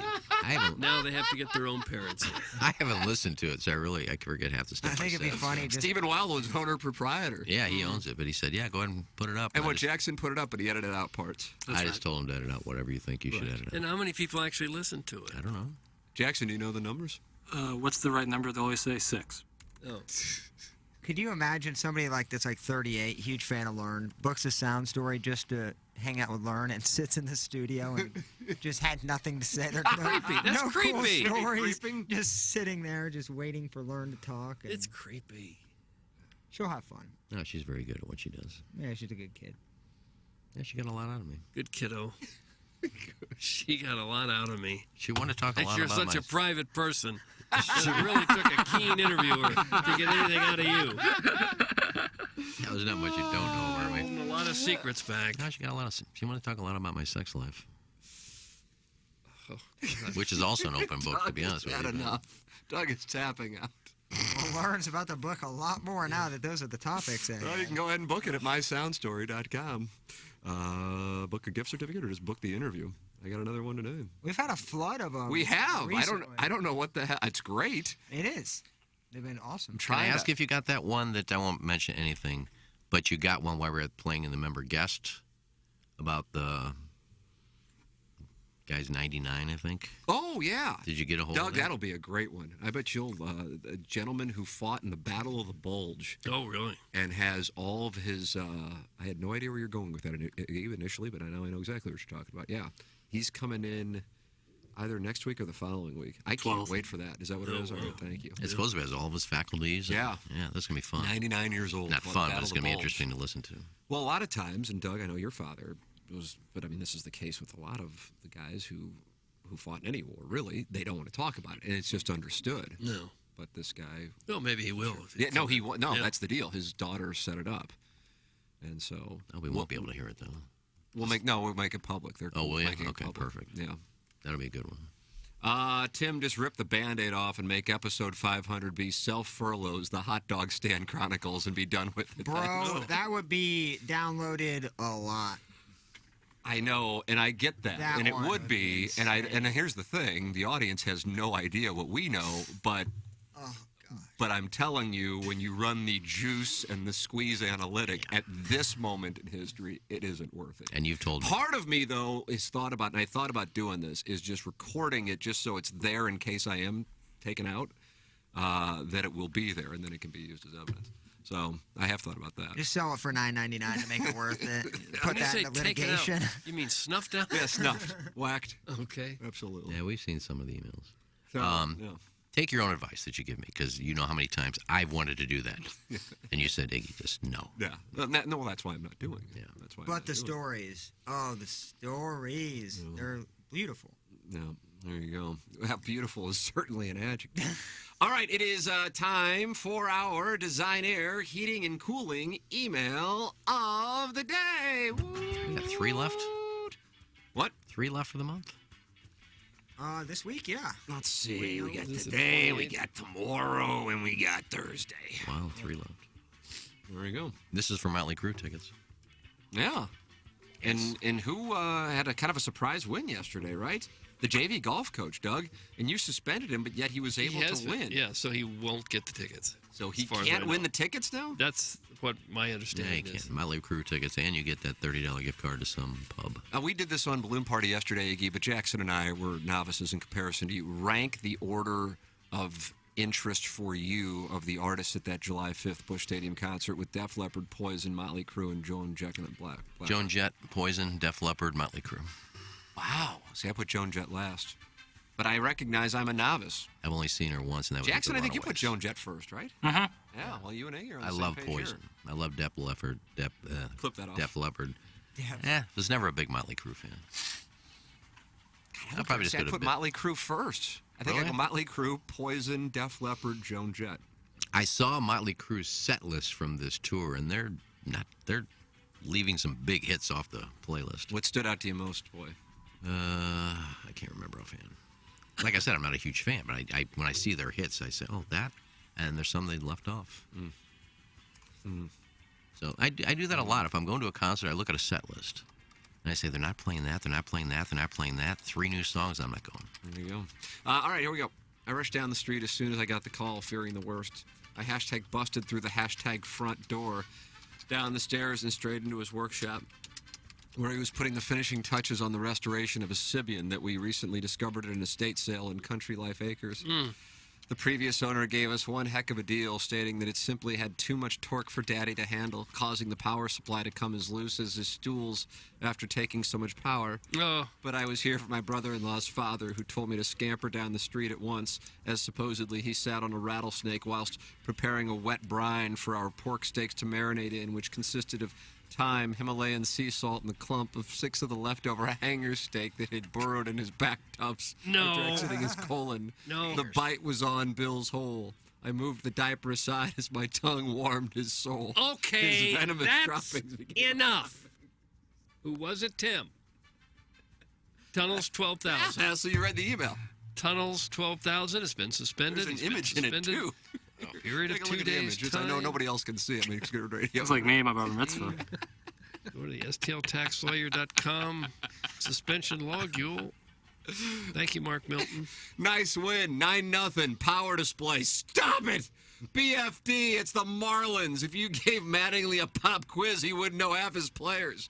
The hell happened on Sunday? You're up 5-0 and you lose. Mr. Manager, I have an owie on my arm and I can't throw the ball anymore today. Trade his ass to California and be done with it. Yeah. I guess Bader has a boo-boo on his foot and can't play either. Wow. Less adjusting those stupid-ass gloves and more hits and stolen bases. And what's the media in this town talking about? Videos of haircuts. Yes, a senior citizen on the show gets his rocks off watching and hearing gals cut hair. Let's kill 2 birds with 1 stone. Get Ting Ting down to the stadium and cut Bader's hair. And the old man can pull back his foreskin and masturbate in the corner. I'm tired of it. Steve, 1 cardinal away. Steve in Ballpark Village. I don't get my rocks off on ASMR. The stepdad versus the father-in-law. It's time to settle this debate once and for all. What are we most attracted to in another gentleman? We can all agree that we don't want some scrawny twink. Most guys are looking for another fella with girthy ham-hock thighs, big hairy forearms, and a nice gut. Bordering on fupa territory. This powerful body type is more often possessed by a stepdad. Someone with a kind of raw power that's not afraid to take charge and raise another man's kids. Many men I talk to are aroused by stepdads because we secretly hope they'll step in and teach us to be a real man, too. What, since our own real dads were always too busy playing billiards down at the local tavern? Doug, is that what most fathers My dad never did. He might have been at the tavern, but I don't think he was playing billiards. Besides, we crave the kind of man who is going to sit us down and give us a stern talking to. Really lay down the law when we've been naughty. The day I turned 18, my mom's second husband, a retired sailor named Harvey, taught me how to fix a flat tire, change my own oil, and French kiss without spitting out my Copenhagen. That's why I'm definitively saying stepdads are America's real horny heroes. Case closed. It's from the JV Golf Coach. JV Golf Coach. Oh, my word. Dear Diary, after this weekend, I couldn't help but wonder, inside every confident, driven boy, is there a delicate, fragile princess just waiting to be saved? To Kevin and I are hopped aboard the Greyhound bus and shuttled out to Herman to taste some of our great state's finest grapes. To Kevin joked that the Pinot Grigio was too sweet, but after a few glasses, he began to loosen his tongue and release his clenched paunch. It's just clenched what? Paunch. Oh. We met a Nordic man named Dort taking his holiday through central Missouri. Dort shared tales from his homeland, specifically the longshoreman he and his great-guncle Sven would peep on from afar. Oh, yeah. He mentioned that they had a particular eye for one of them named Winnie the Pooh. That was because he always wore a red shirt and no pants. Oh. While Dort projected dominance, I could still feel his inner insecurities coming out. He carried an old yellowing copy of Sue Grafton's Chicken Soup for the Pansexual Soul and also never invited us to come play in the mud when he'd get up to make sludge in the gender-neutral restrooms of mid-Missouri. Oh, no. Needless to say, to Kevin and I went home a little buzzed and a lot of teased. Good thing we paid extra to get enough storage space to hang on to our Rock Hudson body pillows. I closed my eyes and drifted to sleep while playing my favorite visualization game, which is to mentally count the moles that lay beneath the Kevin swimsuit area. Until tomorrow with love. It's from Shrimply Pibbles. Shrimply Pibbles. And finally, morning fellas, a heartfelt thank you for another riveting 94 minutes of minor league miniature golf hot stove talk today. Nothing better than starting my day off with a couple of guys famous for shredding their scorecards with their teeth after recording 4-putt triple bogeys at an inner North City golf track they treat like their backyard, nose whistling their way through the time Grayson Sigg used an Odyssey Toulon T40 putter to secure his second Corn Ferry title back in August of 2021 at the Albertsons Boise Open, presented by Chevron. And the storytelling, I mean, I don't know how you guys aren't being hired to speak at major conventions with your ability to capture an audience. Quote, now, Tim, I know you're talking about your experiences in forming long-lasting professional relationships in this crazy business, but how about the time that person I won't name did that act I'm not willing to divulge at a location I'm able to remember? Can you believe he or she did or didn't do that thing? Tim, what the hell do you mean this hijacking? Fine, I just won't talk anymore, and I'll pout in the corner for a month like I did the time station management invited me and then uninvited me to Florida because I spent the majority of my time on air bitching about the accommodations. Thanks. That's from the Sticky Typewriter button. Sticky Typewriter button. And that's what we have for the Design Air Heating and Cooling email today. What you got? Well, the JV Golf Coach was good, but I still like Steve in Ballpark Village more. Steve in Ballpark Village gets my vote. Steve in Dogtown Way was probably leading until the gentleman who knows how to pen an email and the names he uses makes me laugh. I'm going to go with Fruity Pebbles. Shrimply Pebbles. Pebbles. Shrimply Pebbles. Fruity Pebbles. I feel like we have some great choices today. I mean, some really nice. I think all 5 are emails that in a normal field, a non-major field, they go out and they win. Yeah.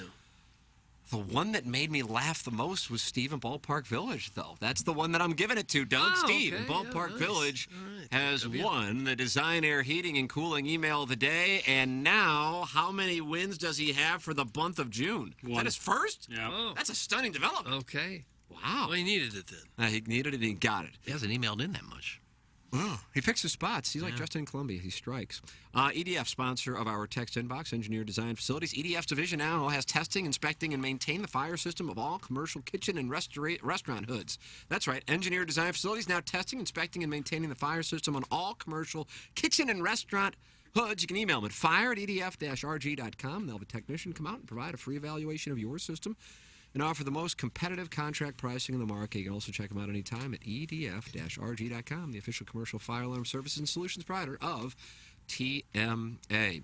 All right, there you go. Anything that you want to send in for QFTA? T. McKernan at InsideSTL.com. Pepper and Jeannie, what do you guys got going today?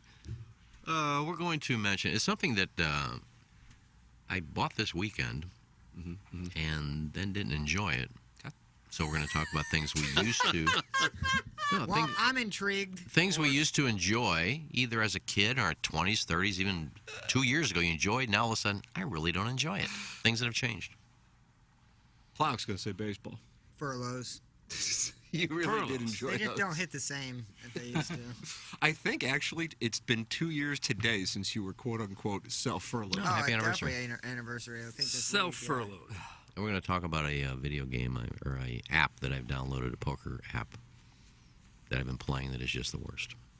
Well, that'll be fascinating. Talk about the I won $19 bad million. app that I won you $19 downloaded. million yesterday in a tournament. 19 million? But something goes on in this tournament that I just can't understand. And we did Roe v. Wade yesterday, so I really said, hitting everything that all the major We'll back to outlets are going. nitwittery today. We had a tough topic to tackle yesterday. Today we're back to nitwittery. All right, there it is. It's coming up on Pepper and Jeannie. If you have downloaded the TMA app, use the promo code CUCK to qualify to come in for App Madness, the prize of coming in and joining us in studio here on TMA. Action Jackson and I are going to go get it handed to us on Balloon Party on 101 ESPN. Come on down the hallway and join us. Listen on 101 ESPN or stream live on the 101 ESPN app.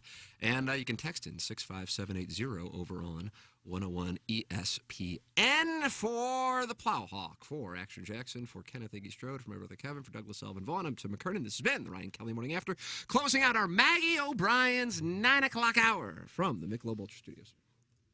Tim McKernan.